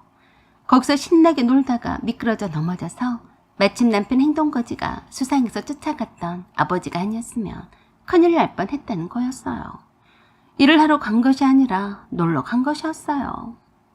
아버님이 화가 나실 정도였으면 어느 정도였는지 알고도 남겠더라고요. 그저 임신 중인 제가 충격을 받을까봐 순화해서 말씀을 해주신 거였어요. 남편을 믿고 믿었었는데 세상에 믿을 놈은 하나도 없구나 라고 생각했습니다. 어떻게 임신한 마누라를 시댁에 혼자 내팽겨쳐놓고 태국으로 남자들끼리 놀러를 갔을까요? 자세한 사항은 나중에서야 알게 되었지만 그때 당시에 태국에 업무자 간다는 말에 아빠가 더 자세히 캐물었대요. 자네가 아무리 업무자 간다고 해도 그렇게 급한 일이 아니면 손해를 보더라도 미루는 게 어떤가. 일도 좋지만 가정을 지킬 줄도 알아야지. 임신 중에 아내를 시댁에 홀로 두고 떠나야 되겠나. 네, 장인어른 이미 선약을 한 터라 어쩔 수가 없네요. 다음부터는 그러지 않도록 하겠습니다. 라고 하는데 아무래도 아빠가 보기에 영 미심쩍어서 공항에 가는 남편을 배웅하려고 갔다가 골프채를 챙겨가는 모습에 털렸더니 그러더랍니다. 그쪽 사업자 만나는 사람들과 골프 회동이 있거든요. 이것도 다 비즈니스 차원에서 그런 겁니다. 그때 아빠가 직감하셨대요. 남편이 거짓말을 하는 거라고요. 오랫동안 남편을 봐왔던 아빠는 심성이 착한 남편이 거짓말을 하면 말이 많아진다는 사실을요. 괜히 왜 가는지에 대해서 설명을 장황하게 했으니까요. 그래서 아빠가 뒤따라 쫓아가셨다고 했습니다.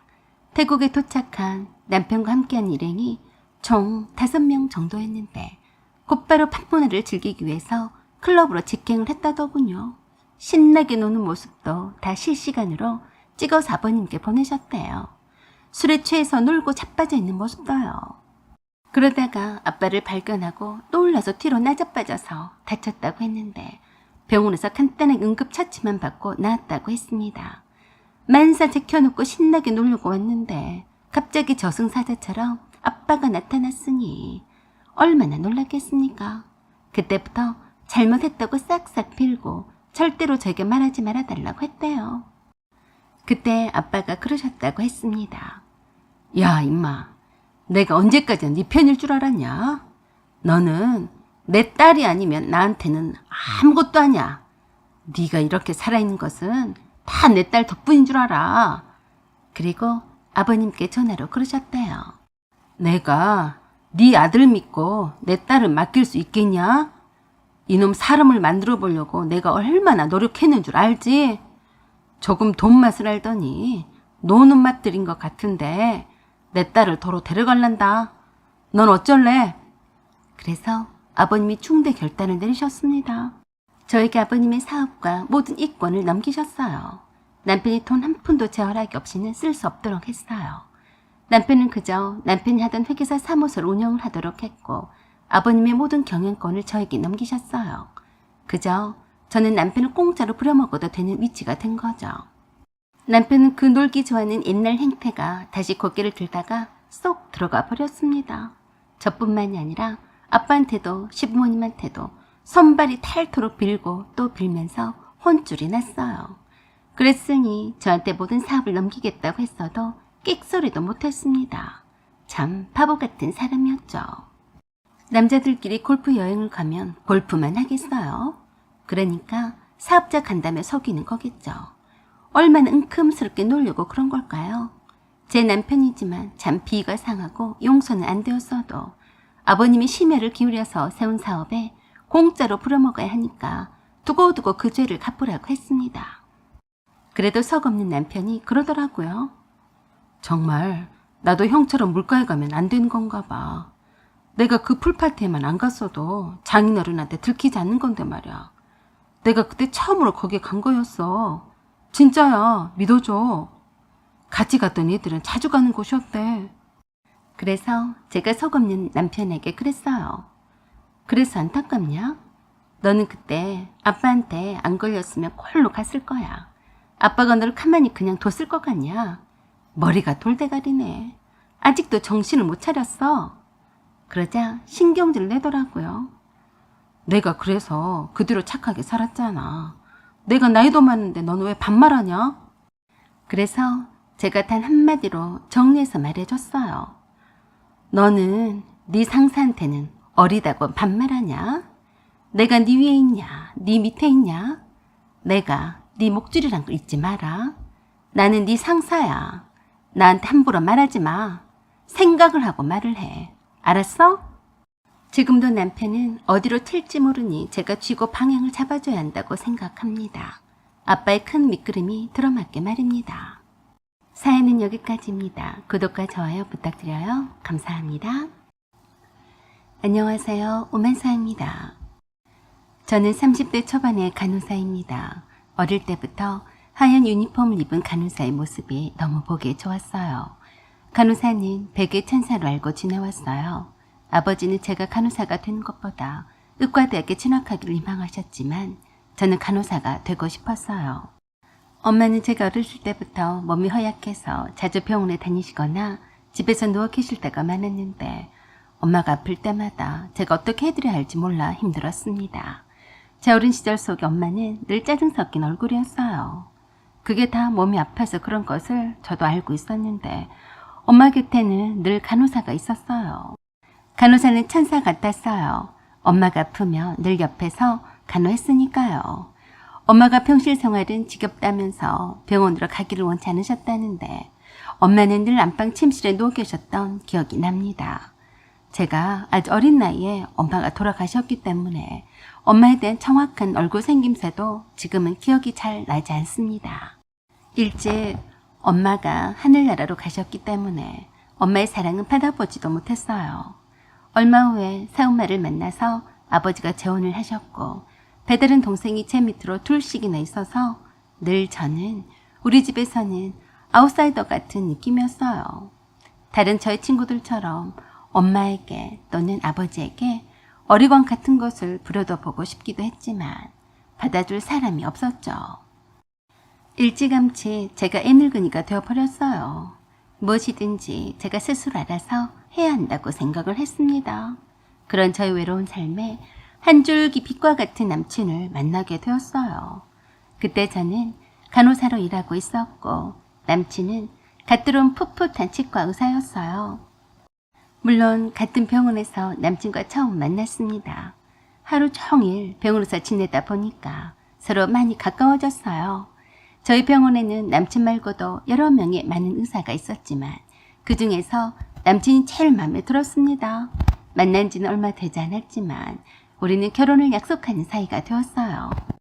제가 비록 간호사였어도 남친은 그런 거 개의치 않았어요. 요즘 세상에 간호사면 어떻고 치과 의사면 어떠냐고 했습니다. 이제 갓 월급 의사로서 사회생활을 하기 시작한 남친이 생각만큼은 정말 순수한 사람이었기에 참 마음에 들었어요. 제 친구들이나 동창들의 말을 들어보면 별의별 남자들이 다 있던데 남친은 치과 의사이면서도 그런 거 따지지 않았으니까요. 그만큼 저에 대한 마음이 진실된 거라고 생각을 했기 때문에 늘 마음 한켠이 외로웠던 저에게는 평생을 기댈 만한 사람이란 믿음이 커졌어요. 그래서 남친을 심적으로 많이 의지하게 되었습니다.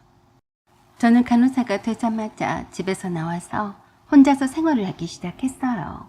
새엄마는 항상 저를 따뜻하게 대해주셨지만 그래도 어딘지 모르게 거리가 있었어요.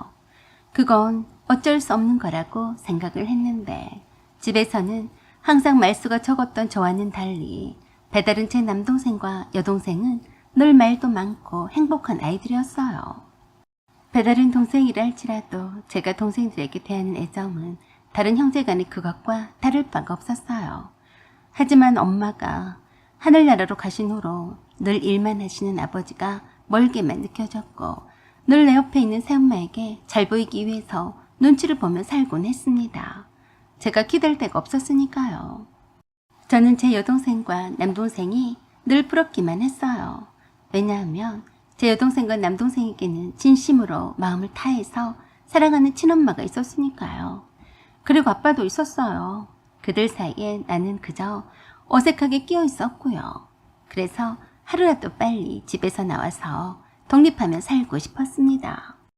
남친은 그런 저의 외로움과 쓸쓸함을 메꾸어 주었어요. 그래서 아직 결혼 전이었지만 출퇴근이 쉬운 가까운 오피스텔에 있는 제 집에서 남친과 함께 살게 되었어요. 어차피 결혼할 사이였고 남친 집이 병원에서 멀었던 터라 자연스럽게 그렇게 되었습니다. 물론 남친이 남친의 부모님께 저와 결혼을 약속한 사실도 말씀을 드렸다고 했어요. 저희 아버지께도 남친과 결혼을 할 것임을 말씀을 드린 상태였지만 아직 인사를 드리지는 않았어요. 제가 남친에 대해서 말씀을 드리니까 아버지가 그저 굳은 표정으로 아무 말도 하지 않으셨어요. 평소 때도 저에 대해서 무관심하셨으니까 그런가 보다 했습니다. 아버지 입에서 나올 그 어떤 말도 기대하지 않았어요. 당연히 결혼을 수락하실 것으로 생각했습니다. 이젠 남은 건 남친 집으로 가서 남친의 부모님을 만나 뵙고 인사를 드리는 것뿐이었어요. 저도 하루라도 빨리 결혼을 해서 가정을 이루며 살고 싶었거든요. 그러던 중에 남친이 제게 그랬어요. 엄마가 직접 여기로 너를 만나러 오시겠대. 사실 엄마가 너랑 결혼하는 걸 썩 반기지는 않으셔. 왜? 내가 간호사라서 그러는 거야? 사실 엄마가 널 직접 만나보면 마음이 달라지실 것 같은데 말이야. 엄마가 나한테 거는 기대가 컸거든. 오죽 안 그러셨겠니? 이해는 한다. 이번 공휴일을 끼워서 워크숍에 다녀오잖아. 그때 오시겠다는데 그러지 말라고 했는데 시간이 없다고 하시는 거야. 저는 깜짝 놀랐습니다. 이렇게나 빨리 예비 시부모님과 시댁 식구들을 만나리라고 예상치 못했어요. 그래도 남친이 없을 때 제 오피스텔을 오겠다니 예비 시부모님과 예비 시댁 식구가 부담스러워서 용기가 나지 않았습니다. 그래서 그랬어요. 초면인데 어떻게 자기도 없는 자리에서 뵐 수가 있겠니? 시간이 없으시다면 시간이 되실 때 만나뵈면 되는 거지. 잘 말씀을 드려라. 앞으로 시간은 많으니까 서두르지 말고 여유있게 뵙자고 말이야. 그리고 이왕이면 내가 인사를 드리러 가는 게 맞지 않니? 아니면 밖에서 만나서 배워도 되는 거고, 안 그러니? 그래? 그럼 말씀을 드려보긴 하겠는데 엄마가 그러겠다고 하시려나 모르겠다. 남친은 꽤 자신이 없는 말로 말했습니다. 아무리 그래도 남친도 없는 자리에 시부모님 되실 분들 오시겠다는 것은 말도 안 되었어요. 그리고 남친이 그에 대한 별말이 없길래 예비 시부모님께 인사를 드리는 것은 남친이 워크숍을 다녀온 이후로 정해질 줄 알았습니다. 남친이 워크숍을 떠난 후 주말 아침이었어요. 전날 넷플릭스로 영화를 보고 자느라 점심시간이 가까워오도록 늘어지게 잠을 자고 있었어요. 현관 벨소리에 놀라 깨고 말았어요.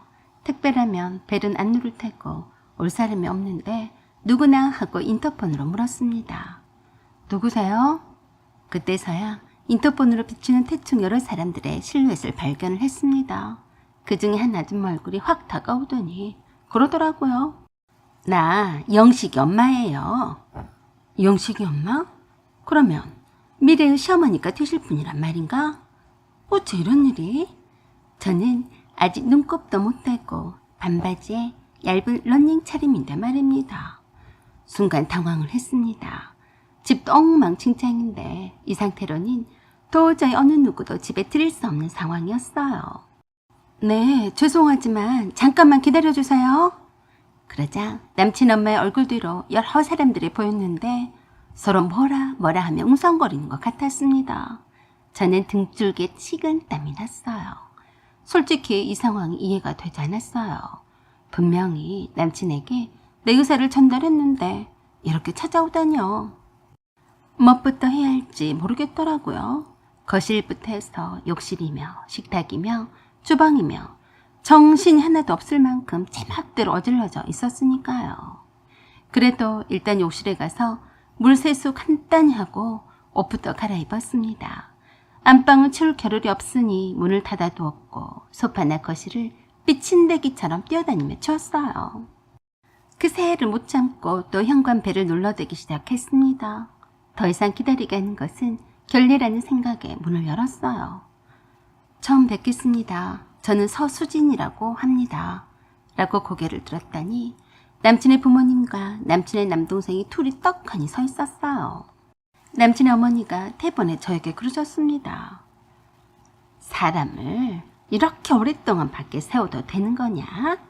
내가 여기에 잘못 온 줄 알았다. 이제까지 뭐 하느라 이렇게 늦게 문을 여니? 아, 네, 죄송합니다. 오늘 오시는 줄도 모르고 좀 전까지 자다가 일어났거든요. 그래서 좀 치우느라 그랬어요. 들어오세요. 완전히 못마땅한 얼굴들이었습니다. 제 오피스텔에 들어서는 남친의 부모님과 두 남동생들은 거실에 있는 소파에 편하게 앉아서 이리저리 둘러봤어요. 남친도 없는데 참 난감했습니다. 주방에는 정리도 잘 안 된 상태라서 설거지통에 설거지도 있었고 냉장고에는 손님을 대접할 것이 별로 없었어요. 그래도 수박을 슬라이스로 잘라놓았던 것이 있어서 수박과 얼음을 갈아서 수박 주스를 겨우 대접할 수 있었어요. 그동안 남친 엄마가 안방이며 서재방이며 둘러보시더니 깊은 한숨을 내쉬었습니다.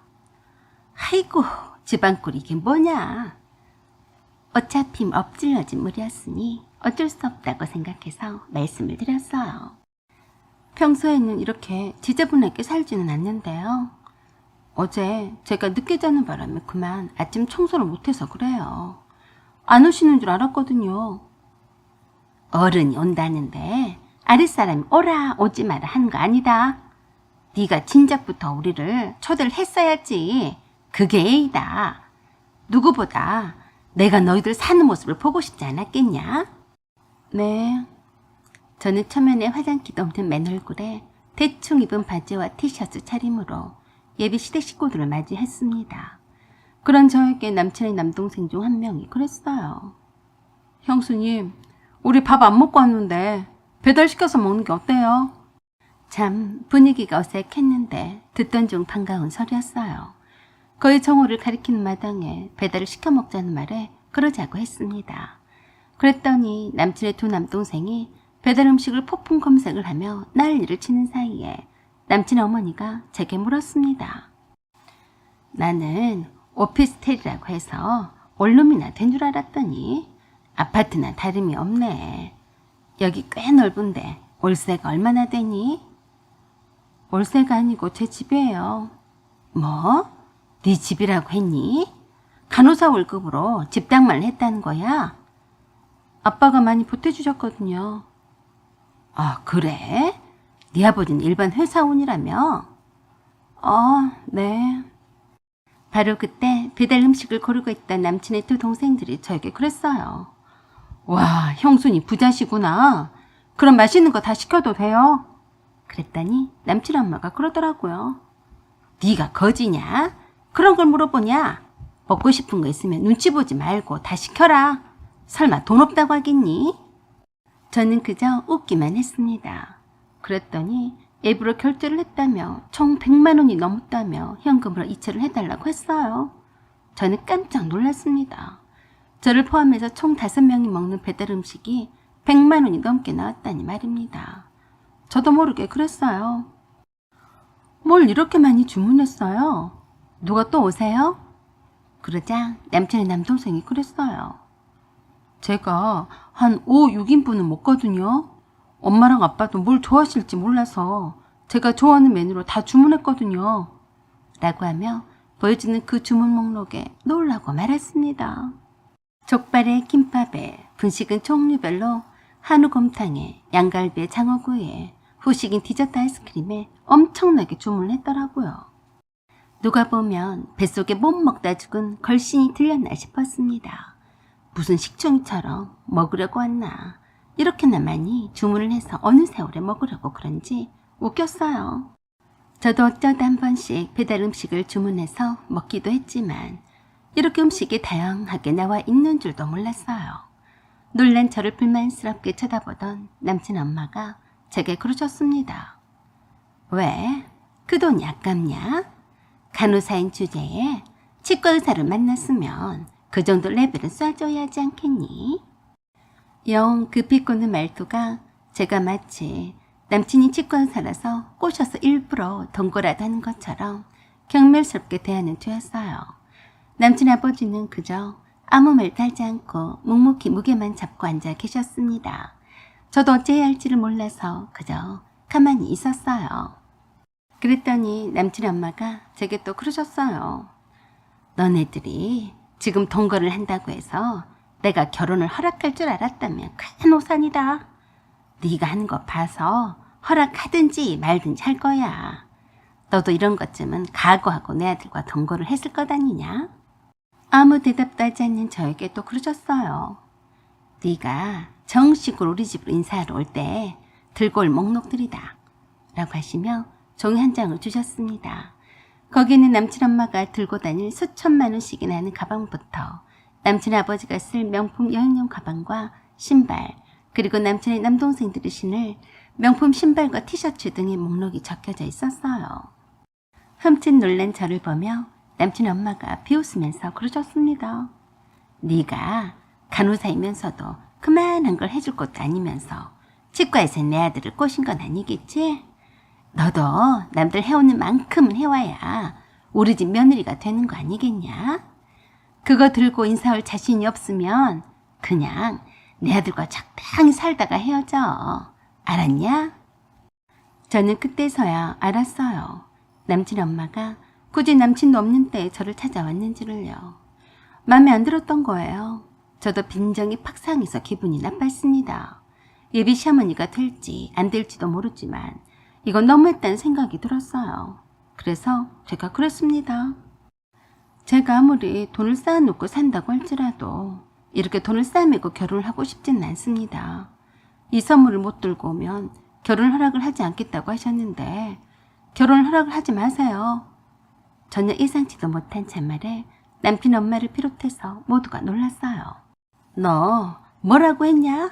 다시 말해봐. 제가 뭐가 아쉬워서 가진 거라곤 치과의사 명패만 하나뿐인 아드님과 안달복달해가며 명품백을 상납해가며 결혼을 하려고 하겠어요. 오신 김에 아드님 물건을 챙겨가세요. 오늘부로 아드님과 헤어질 테니까 그리 아시고요. 배고플 테니까 이왕 주문한 음식은 다 드시고 가도 됩니다. 그러자 남친의 엄마보다도 남친의 남동생들이 더 난리였어요. 형수님, 그게 무슨 말씀이세요? 지금 배달 음식을 다 시켰는데요. 지금 배달 음식 값을 계좌이체 시켜주세요. 그래서 제가 남친의 남동생에게 얄짤 없이 딱 잘라서 말했습니다. 내가 주문한 것도 아닌데 내가 왜요? 취소를 하든지 먹든지 알아서 하세요. 그런 저에게 남친 엄마가 또 그러셨어요.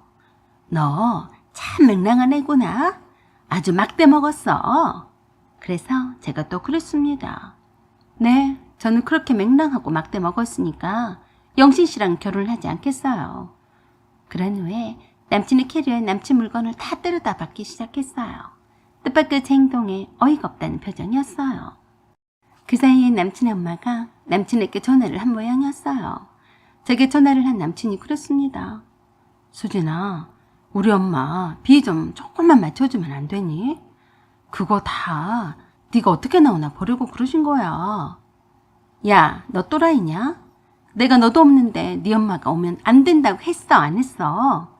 내가 미쳤다고 네 엄마 비 맞춰야 하니? 평소에는 남친에게 이처럼 거칠게 말하지는 않았었는데 일부러 남친의 부모님과 동생들이 들으라고 더 크게 말했습니다. 그랬더니 다들 놀라서 눈을 크게 뜨고 남친과 통화를 하는 저를 쳐다봤어요. 너 워크숍이 끝나는 대로 여기 오지 말고 너네 집으로 곧장 가. 너랑 결혼할 생각은 없어졌으니까 그래 알아. 귀찮게 달라붙고 그러면 너 싹 잘라버리라고 할 테니까 알아서 잘 행동해라. 알았어? 라고 하고는 끊어버렸더니 전화가 불이 났어요. 저는 모른 체 하고 남친의 물건을 대충 캐리어에 담아서 현관 쪽에다 갖다 놨어요. 그런 저의 행동에 매우 불쾌하다는 듯이 남친 엄마가 가자고 하며 제 오피스텔에서 나가려고 하자 주문한 음식은 먹고 가야 한다며 남친의 남동생이 난리도 아니었습니다. 고대 배달 음식이 도착하자 그대로 들고 돌아가라고 했어요. 뭐 별 수 있었겠어요. 남친의 짐이 담긴 커다란 캐리어도 밖으로 내팽개치듯이 내놨더니 얼척이 없다는 표정이었습니다. 그래도 갈 생각도 하지 않고 뜻밖의 제 행동에 놀라서 어쩔 줄을 몰라하자 그랬어요. 얼른 제 집에서 나가주세요. 더는 볼 일이 없으니까 다시는 찾아오지 마세요. 제 오피스텔에 당당히 들어왔던 모습과는 반대로 당황해하는 남친 엄마에게 제가 사정없이 그랬어요. 제 집에서 나가란 말이 안 들리세요? 왜 남의 집에 무턱대고 예의도 없이 찾아옵니까? 빨리 나가세요. 그랬더니 제게 오히려 삿대질까지 해가며 큰 소리로 나무랐습니다. 이게 지금 더위에 머리가 돌았나? 감히 어디다 대고 큰 소리야? 너는 어미 애비도 없냐? 아니면 눈을 장식으로 달고 다니냐? 그래서 제가 아빠에게 전화를 걸었습니다. 아빠, 여기 영식 씨 부모님이 오셨는데요. 아빠 말대로 오늘부로 헤어질 테니까 영식 씨 이참에 잘라버리세요. 제가 영식 씨를 잘못 본 것 같아요. 그리고 또 보란 듯이 남친에게 전화를 걸었습니다. 영식아, 내가 너한테 말 안 한 게 있었는데 나 사실 병원장의 딸이야. 내가 아빠한테 너 잘라버리라고 했으니까 워크샵이고 뭐고 다 필요 없으니까 당장에 와서 네 식구들 끌고 나가라. 알았냐? 그 말에 남친 엄마가 입을 쩍 벌리고 다물지 못하더라고요. 이게 뭔 소리야? 병원장의 딸이라니.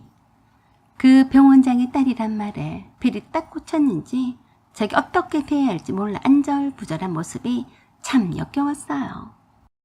그동안 침묵만 하시던 남친 아버지만이 멘붕이 온 남친 엄마를 이끌고 밖으로 나갔습니다. 그러면서 제게 그러셨어요. 미안해요. 불쑥 찾아와서 소란만 피우다 가네요. 라고 하며 돌아갔어요.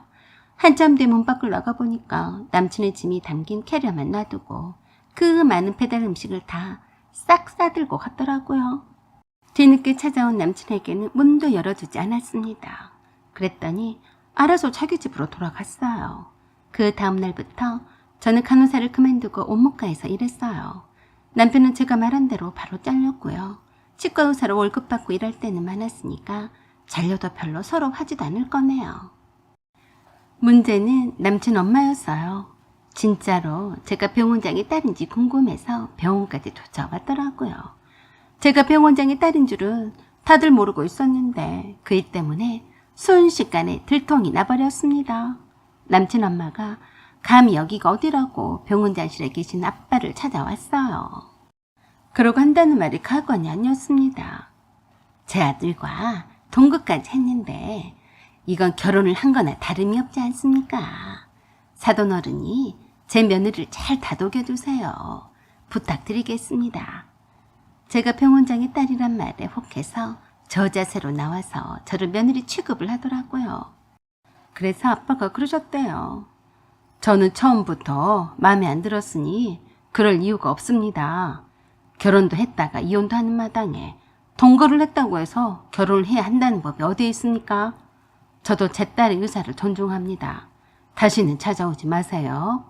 어이 김비서, 이 아주머니가 다시는 못 찾아오게 해. 알겠나? 그렇게 비굴하게 아빠를 찾아와서 어떻게 다시 저와 엮어보려고 하다가 못하고 쫓겨났습니다. 그 뒤론 남편도 남친의 식구들도 전혀 보지 못했어요. 그렇게 개념이 없고 경우가 없는 남친의 엄마와 식구되었으니 행여 모르고 결혼했더라면 어쩔 뻔했나요? 남친도 그 부류 속에 있던 사람이라 별반 다르지 않을 거라고 생각했어요. 제가 외로움을 많이 타서 쉽게 사람에게 정을 준 것이 큰 잘못이라고 생각했습니다. 그래서 앞으로는 그런 점을 경계를 하면서 사람을 만나야겠다고 생각했습니다. 사연은 여기까지입니다. 구독과 좋아요 부탁드려요. 감사합니다. 안녕하세요. 오만사입니다. 사람은 어떤 동물일까요? 왜 그 많은 생명체 중에서 사람으로 태어났을까요? 이런 의문의 끝은 까도 끝도 없는 또 다른 의문과 문제만 나올 뿐 결론이 나지 않습니다. 보통은 이런 생각은 자주 하지 않죠. 이런 존재 이유에 대한 의문을 제기할 때가 바로 제가 살면서 힘들다고 느낄 때가 아닌가 싶습니다. 저는 주변을 돌아보면 저 말고는 다 별 탈 없이 행복하게 사는 듯 싶어서 더 절망적이고 힘들 때가 있었어요. 그때가 바로 제 어린 시절이었습니다. 어린이들이 그저 맑고 순수해서 아무 생각도 없이 사는 줄 알면 큰 오산입니다. 어른이 되어서 그저 어린 시절의 기억을 많이 잊었을 뿐이라 그런 거지. 사실 어린 시절에 나는 사는 것이 참 힘들었어요. 집이 엄청 가난했기 때문이었고 아무도 저에 대해서 관심을 가져주지 않았기 때문이었어요. 당시에는 그 어린 나이에 가난이 뭔지도 몰랐습니다. 가난하다고도 느끼지도 못했는데 저는 늘 불행했어요. 사실 그 당시에는 불행하다고 생각하지도 않았던 것 같았지만 성인이 되어서 돌이켜 생각해보니 불행했었다고 느꼈습니다. 아버지는 선량하고 착한 공무원이었어요. 단지 융통성이 없는 것이 흠이라면 흠이었지만 지금 생각해보면 그저 아버지가 소신대로 깨끗하게 사셨던 분이셨기에 힘드셨던 것 같았어요. 그때만 해도 학교 선생님한테는 촌지다 뭐다 갖다 바치는 것이 일상이었고 땅 부자들이 국회의원이 되려고 돈 갖다 바쳐가며 출마하고 동네 잔치를 열어서 유권자들을 모집을 하던 때였습니다. 옳은 길만을 가려고 하고 불쌍한 사람들을 도와주기 바빴던 아버지 때문에 늘 아버지의 봉급은 줄어들기만 했어요. 당시에는 노란 월급봉투 현금으로 받았습니다. 늘 아버지 월급날만 되면 엄마가 아버지와 다투었고 어김없이 연탄불 있던 부엌에서 엄마가 쪼그리고 앉아서 우시곤 했습니다. 저는 그때 마음이 너무 아팠어요. 왜 우리 엄마는 저렇게 몰래 서럽게 우실까 하고요. 그때는 엄마가 불쌍했고 아버지가 미웠어요. 엄마가 저렇게 우시는 것은 다 아버지 때문이라고 생각했으니까요. 아버지도 월급날만 되면 술에 잔뜩 취해서 들어오셨고 얇아진 월급 봉투를 엄마에게 내주는 손이 떨리곤 했습니다. 아버지도 엄마에게 두툼한 월급 봉투를 내밀고 싶으셨겠지만 무슨 사정인지 그러지 못하셨거든요. 엄마 말에 의하면 아버지는 어려운 고향 친구나 후배들이 찾아오면 그냥 보내지 않으셨다고 했습니다. 당시에는 어렵게 사는 사람들이 많았어요. 아버지는 그래도 번듯한 직장에 다니고 있었으니 찾아와서 책을 사달라는 사람도 있었고 안마기계를 팔러 온 사람도 있었고 쌀이 떨어져서 돈 빌려온 사람도 있었어요. 그것을 거절하지 못했다고 했습니다. 병원비가 없어서 돈 빌리러 온 사람도 있었고 보증을 서달라고 부탁을 하러 온 사람도 있었는데 그냥 지나치지 못하셨습니다. 그뿐인가요? 아버지의 직장에서 어려운 동네 편을 들어주다가 윗사람의 미움을 사서 승진도 못할 뿐만이 아니라 감봉까지 되었어요. 자식이 5이나 있는데 아버지 월급은 갈수록 바닥을 기었으니 엄마의 깊은 한숨은 깊어만 갔습니다. 그래서 얼마 전까지만 해도 국회의원을 지냈던 사람이 집에 일하러 다니셨어요. 동네에서 모르면 간첩이란 말을 들을 정도로 떠들썩한 부자였어요. 국회의원에 출마를 하려고 항상 잔치를 벌였던 것 같았습니다. 엄마는 그 집에 일을 하러 다니느라 낮과 밤도 가리지 않으셨어요. 그래서 저는 늘 언니와 함께 또는 혼자 지내는 시간이 많았어요. 먹고 살기가 바빴던 엄마는 그 집 일을 하고 온 늦은 시간에 집안일을 하느라 밤새 빨래를 하고 쉬지를 못하셨어요. 당시에는 연탄불과 골로를 쓰는 때라서 세탁기도 없었으니 얼마나 힘드셨겠습니까? 제가 순하고 말수도 적어서 엄마가 시키는 일은 어긴 적이 없는 터라 아예 저에게 관심도 없으셨죠. 그때만 해도 공부도 잘 안 하고 놀기만 좋아하는 오빠를 챙기느라 정신을 쏙 빼셨거든요. 그리고 또 하나의 스트레스는 아버지였어요. 아버지는 당시 아버지들처럼 가부장적인 분이셨습니다. 밖에서는 한없이 너그럽고 따뜻한 사람이었지만 집에서는 왕처럼 군림하려고 하셨습니다. 아무리 집안일이 쌓여 있었어도 그건 아버지의 일이 아니었어요. 다 엄마 몫이었죠. 밖에서는 선량하고 좋은 사람이었지만 집에서는 그렇지 못했습니다. 오히려 저 자식보다도 남들을 더 위하는 것 같았어요. 그런 이중적인 잣대가 늘 엄마를 힘들게 했습니다. 자식들한테도 별 정이 없으셨어요. 늘상 신세 한탄만 하셨습니다. 시대를 잘못 만나서 뜻을 못 이루고 산다고 늘 그러셨어요. 아버지가 보증을 서주고 사람들한테 이렇게 저렇게 퍼주고 다니시니까 엄마가 생활비를 벌기 위해서 그 국회의원 출마를 한다던 그 집에 가서 일하느라 뼈골 빠지는데 아버지는 별 생각이 없는 분처럼 생동하셨어요. 옆엔 내가 남편이 버릇안 준 돈으로 적든 많든 살림만 할 것이지 우세스럽게 남편 얼굴에 먹칠을 하고 다녀.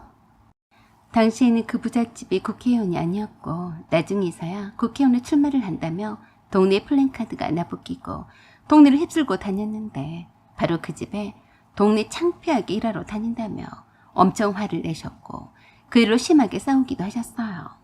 막내였던 어린 제가 보기에도 그런 아버지가 참 이상했고 엄마가 불쌍했습니다. 늘 하루 24시간도 모자라서 일만 해드는 엄마에 비해서 아버지는 집에서는 주전자에 물이 없어도 엄마를 부르던가 아니면 언니나 오빠를 시켜서 가져오게 했습니다. 그야말로 손 하나 까딱하지 않으셨어요. 어쩌다 마당에 있는 수도가에 설거지라도 있으면 난리 법석이셨어요. 야, 니들 엄마 어디 갔냐? 이게 뭐냐? 빨리 안 치우냐? 네 엄마는 이런 것도 안 하고 뭐하고 쏘다니는 거야? 잔소리 폭죽을 터뜨리곤 했습니다. 그런 아빠가 싫어서 오빠나 언니는 늘 아빠가 퇴근하면 방에 틀어박혀서 안 나오거나 집을 나가서 늦게 오곤 했어요. 그래도 아빠는 제가 막내이고 어려서인지 저에게는 뭐라 하시진 않으셨죠. 그래도 아빠는 저에게도 무관심했습니다.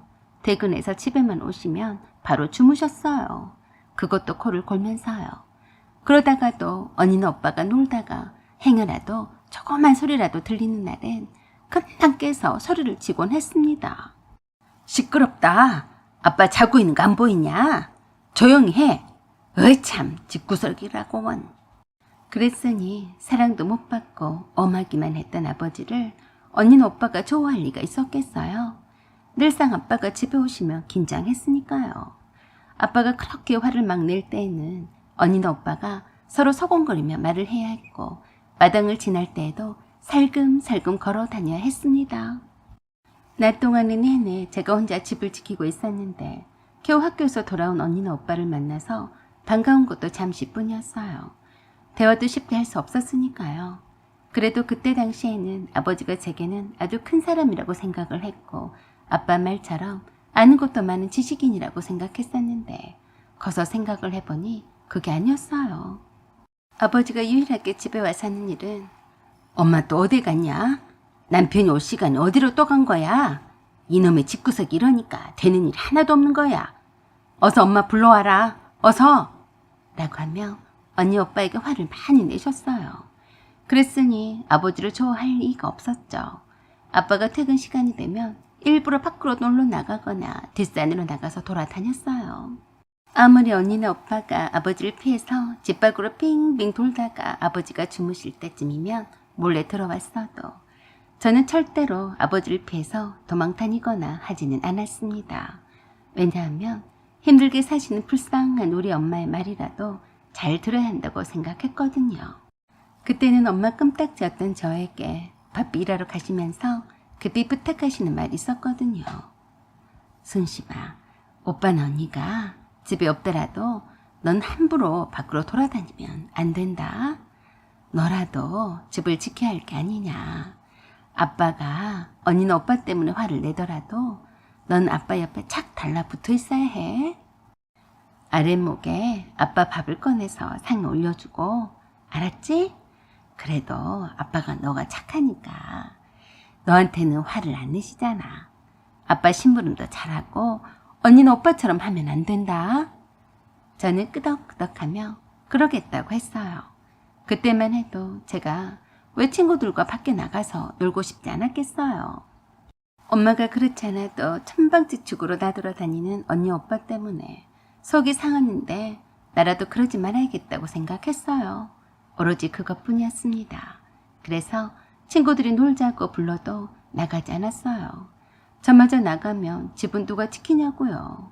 그리고 엄마를 실망시키고 싶지 않았어요. 그래서 어린 시절에 저는 늘 혼자였어요. 친한 친구가 가끔씩 놀러 오긴 했어도 그저 잠깐 동안이었어요. 그 친구는 윗동네에 사는 친구였는데 양옥집에 대문도 커다랗고 그 윗동네에서는 제일 큰 집이었어요. 그 친구가 자기 집에 놀러 가자고 했어도 가지 않았어요. 그 친구는 참 착했습니다. 잘 사는 집에 살면서 그 친구 집과는 비교도 안 되게 허름하고 좁디 좁은 집에 사는 나와 친구로 지냈으니까요. 저와는 비교도 안 될 만큼 사랑도 듬뿍 받으면서 부족함이 하나도 없이 풍족한 아이였어요. 저는 그 친구가 참 부러웠습니다. 모든 게 부러웠어요. 그 친구 집에는 늘 그 친구의 엄마가 있었어요. 옷도 매일 바꿔 입고 왔고 학용품도 항상 새 것이었어요. 피부도 하얗고 손도 늘 깨끗했습니다. 제 손과 비교하며 늘 제 손은 그 친구에게 보여주기 싫을 정도로 새까맸어요. 왜 그랬을까요? 집이 어찌나 좁던지 따로 씻을 데가 없어서 마당에서 씻어야만 했습니다. 수도꼭지가 붙어있는 문이 달린 곳이 있어서 한 번씩 엄마가 거기서 씻으시고 아빠도 씻기는 했지만 제가 혼자서 문을 닫고 씻는 것은 엄두도 못 냈어요. 아무도 없는 집에서 어두워서 무서웠거든요. 그래서 늘상 비누로 손발만 씻었고 어쩌다 한 번씩 대중 목욕탕에 갔어요. 그때 말고는 제대로 목욕한 적이 없었어요. 늘 바쁜 엄마가 저를 매일 씻겨줄 시간도 없었고요. 비누로 씻어서 그런지 손이 자주 트고 아토피도 있었어요. 가족 중에 어느 누구 하나 제 손에 로션을 바르라고 한 사람이 없었어요. 제 친구처럼 곰 머릿결도 아니었고 찰랑거리는 긴 머리도 아니었어요. 그저 늘 짧은 단발이었고 제 머리에는 어느 누구도 관심을 두지 않았습니다. 언니 오빠는 자기 나름 바빴으니까요. 그 어린 마음에도 피부가 하얗고 뽀얀 제 친구가 참 부러워서 그 친구처럼 매일 목욕하고 싶었습니다. 늘 집을 지키던 제가 혼자서 씻으려고 하니까 괜한 공포가 밀려왔어요. 그래서 못했습니다. 방 안에 혼자 있는 것도 무서워서 늘 마루에 앉아서 문 쪽을 향해 누가 오지 않나 하고 기다리곤 했어요. 금방이는 개종시계가 울릴 때마다 화들짝 놀랐고 째깍째깍거리는 시계 소리에도 불안해했어요. 정말 너무 무서울 때에는 대문 앞에서 앉아서 책을 읽기도 했어요. 할 일이 그것밖에 없었으니까요. 제가 집을 지키지 않으면 안 된다고 생각했습니다. 그래서 늘 혼자서 지내는 시간들이 많았어요. 반면에 제 친구는 늘상 그 친구의 엄마가 씻겨주고 목욕실이 따로 있어서 목욕도 자주 한다고 했습니다. 몸에서는 좋은 향수 같은 냄새도 났어요. 집안에 목욕실과 화장실이 있는 그런 신식 양옥집이 참 부러웠어요. 그와 반대로 저희 집은 아랫동네 언저리에 있는 언덕배기 경사진 곳에 아슬아슬하게 붙어져 있는 곧 쓰러질 것 같은 오래된 옛날 집이었어요. 장마철에 폭우가 쏟아져서 무너진다 해도 이상할 것이 하나도 없는 그런 집이었어요. 아버지는 늘 그런 집에 사는 것을 부끄러워해서 저에게 늘 그러셨어요. 혹시라도 아버지 찾는 사람이 있으면 그런 사람 없다고 해라. 여기 안 산다고 해. 그리고 아빠는 집에 없다고 해. 알았지? 그래서 이런 집에서 사는 것은 참 부끄러운 것이라고 저도 생각했습니다. 처음부터 그렇게 다 쓰러져가는 집에서 살지는 않았어요. 지대가 높고 계단이 있는 큰 양옥집에서 살던 때도 있었죠. 하지만 아버지가 보증을 잘못 서주는 바람에 그 집도 날아가고 그래도 빚이 남아서 호적드는 형편이라서 싸디싼 그 집도 우리 형편에 다행이라고 했어요. 그 집은 사람이 자주 왔다 갔다 하는 길가집이었는데 손바닥만한 철문을 밀고 들어가면 지대가 낮아서 5계단 정도를 내려와야만 했어요. 그래서 비가 내리면 엄마가 잠을 못 주무셨어요.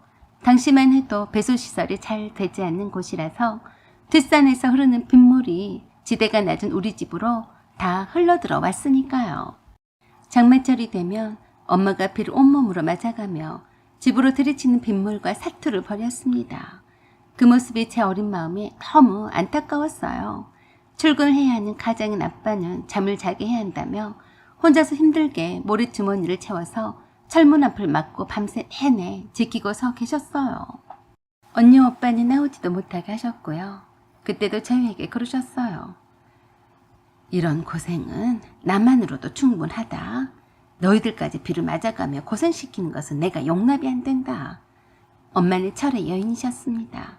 어떻게든지 자식들을 위해서 강해지려고 하셨어요. 하지만 태풍으로 인한 폭우 때문에 빗물이 들이쳐서 마당이 잠기게 되었습니다. 다행히도 부세식이었던 변소가 비교적 지대가 높은 대문 쪽이라서 들이치는 빗물로 넘치는 불상사는 없었지만 마당에 빗물을 막기에는 엄마 혼자서 역부족이라 아빠와 함께 밤새 빗물을 막아내느라 뜬 눈으로 지냈던 기억이 아직도 선명합니다. 그래도 저는 그때 그 모습이 아름답기만 했어요. 왜 그랬을까요? 그 폭우 속에서 아빠가 엄마와 함께 합심해서 모래자루를 쌓아가며 한마음으로 빗물을 막아내고 있었기 때문이었어요. 아빠가 엄마를 위해서 집안일에는 손 하나 까딱하지 않았는데 어린 마음에 그게 보기 좋더라고요. 저는 그때 매일 잠에 들기 전에 마음속으로 기도를 했습니다. 우리 엄마가 더 이상 힘들지 않게 살 수 있도록 도와주세요. 하나님이 진짜로 계신다면 우리 엄마가 고생하지 않고 살 수 있도록 해주세요. 라고요. 그 어린 마음에 혼자서 늘 고군분투를 하느라 바쁘기만 했던 엄마와 늘 집에서는 태평하기만 했던 아버지를 비교하면서 불공평하다고 생각했습니다. 왜 엄마만 혼자서 죽도록 일을 해야 하는 걸까? 왜 엄마는 나와 말 한마디로 나눌 시간과 여유가 없는 걸까? 오빠가 사춘기라 사고도 많이 쳤습니다. 남들처럼 풍족한 용돈을 따로 주지 않아서인지 나쁜 친구들과 어울리다가 좀도둑으로 경찰서에 끌려간 적도 있었어요. 그때 아버지는 나 부끄럽다며 가지 않고 엄마만 보냈어요. 싫은 일은 다 엄마 몫이었죠. 아버지는 그때도 오빠를 훈육해서 잘 타이를 생각은 하지 않고 엄마만 잡았습니다. 집구석에서 어떻게 애들을 교육을 시켰길래 저 모양이야? 창피스러워서 살 수가 없네. 애들 똑바로 못 가르쳐? 그래서 분통이 터진 엄마와 큰 싸움이 나기도 했습니다. 그런 후에 밤새 내내 우는 엄마가 너무 불쌍했어요. 오빠도 미웠고요. 저는 절대로 엄마를 속상하게 하지 말자고 다짐하고 또 다짐했었죠. 그때 엄마의 슬픔과 고통이 어린 저에게도 전해져 왔습니다. 그저 제가 할 수 있는 일이라곤 모른 척 잠만 자주는 것이었어요. 그렇게 잠 한숨도 못 자고 속만 끓은 엄마가 오뚜기처럼 씩씩하게 아침 식사 준비를 하고 아버지 아침 식사도 대령 했습니다. 그건 좀 아니다 싶었어요. 왜 그렇게 아버지한테 당하고도 아침 식사를 차려주는지 이해가 되지 않았습니다. 아버지는 또 그걸 아무렇지도 않게 받아들였어요. 아마도 엄마는 아버지가 아침 식사도 하지 않고 출근하시는 것은 스스로가 용납을 할 수가 없어서 그런 것 같았는데 그때 저는 깨달았어요. 절대로 엄마처럼 살지 않겠다고요. 자식들이 주렁주렁 하니까 엄마도 어쩔 수 없는 거라고 생각했습니다. 사실 그때 저는 도서관에 가서 마음껏 책을 읽는 것이 소원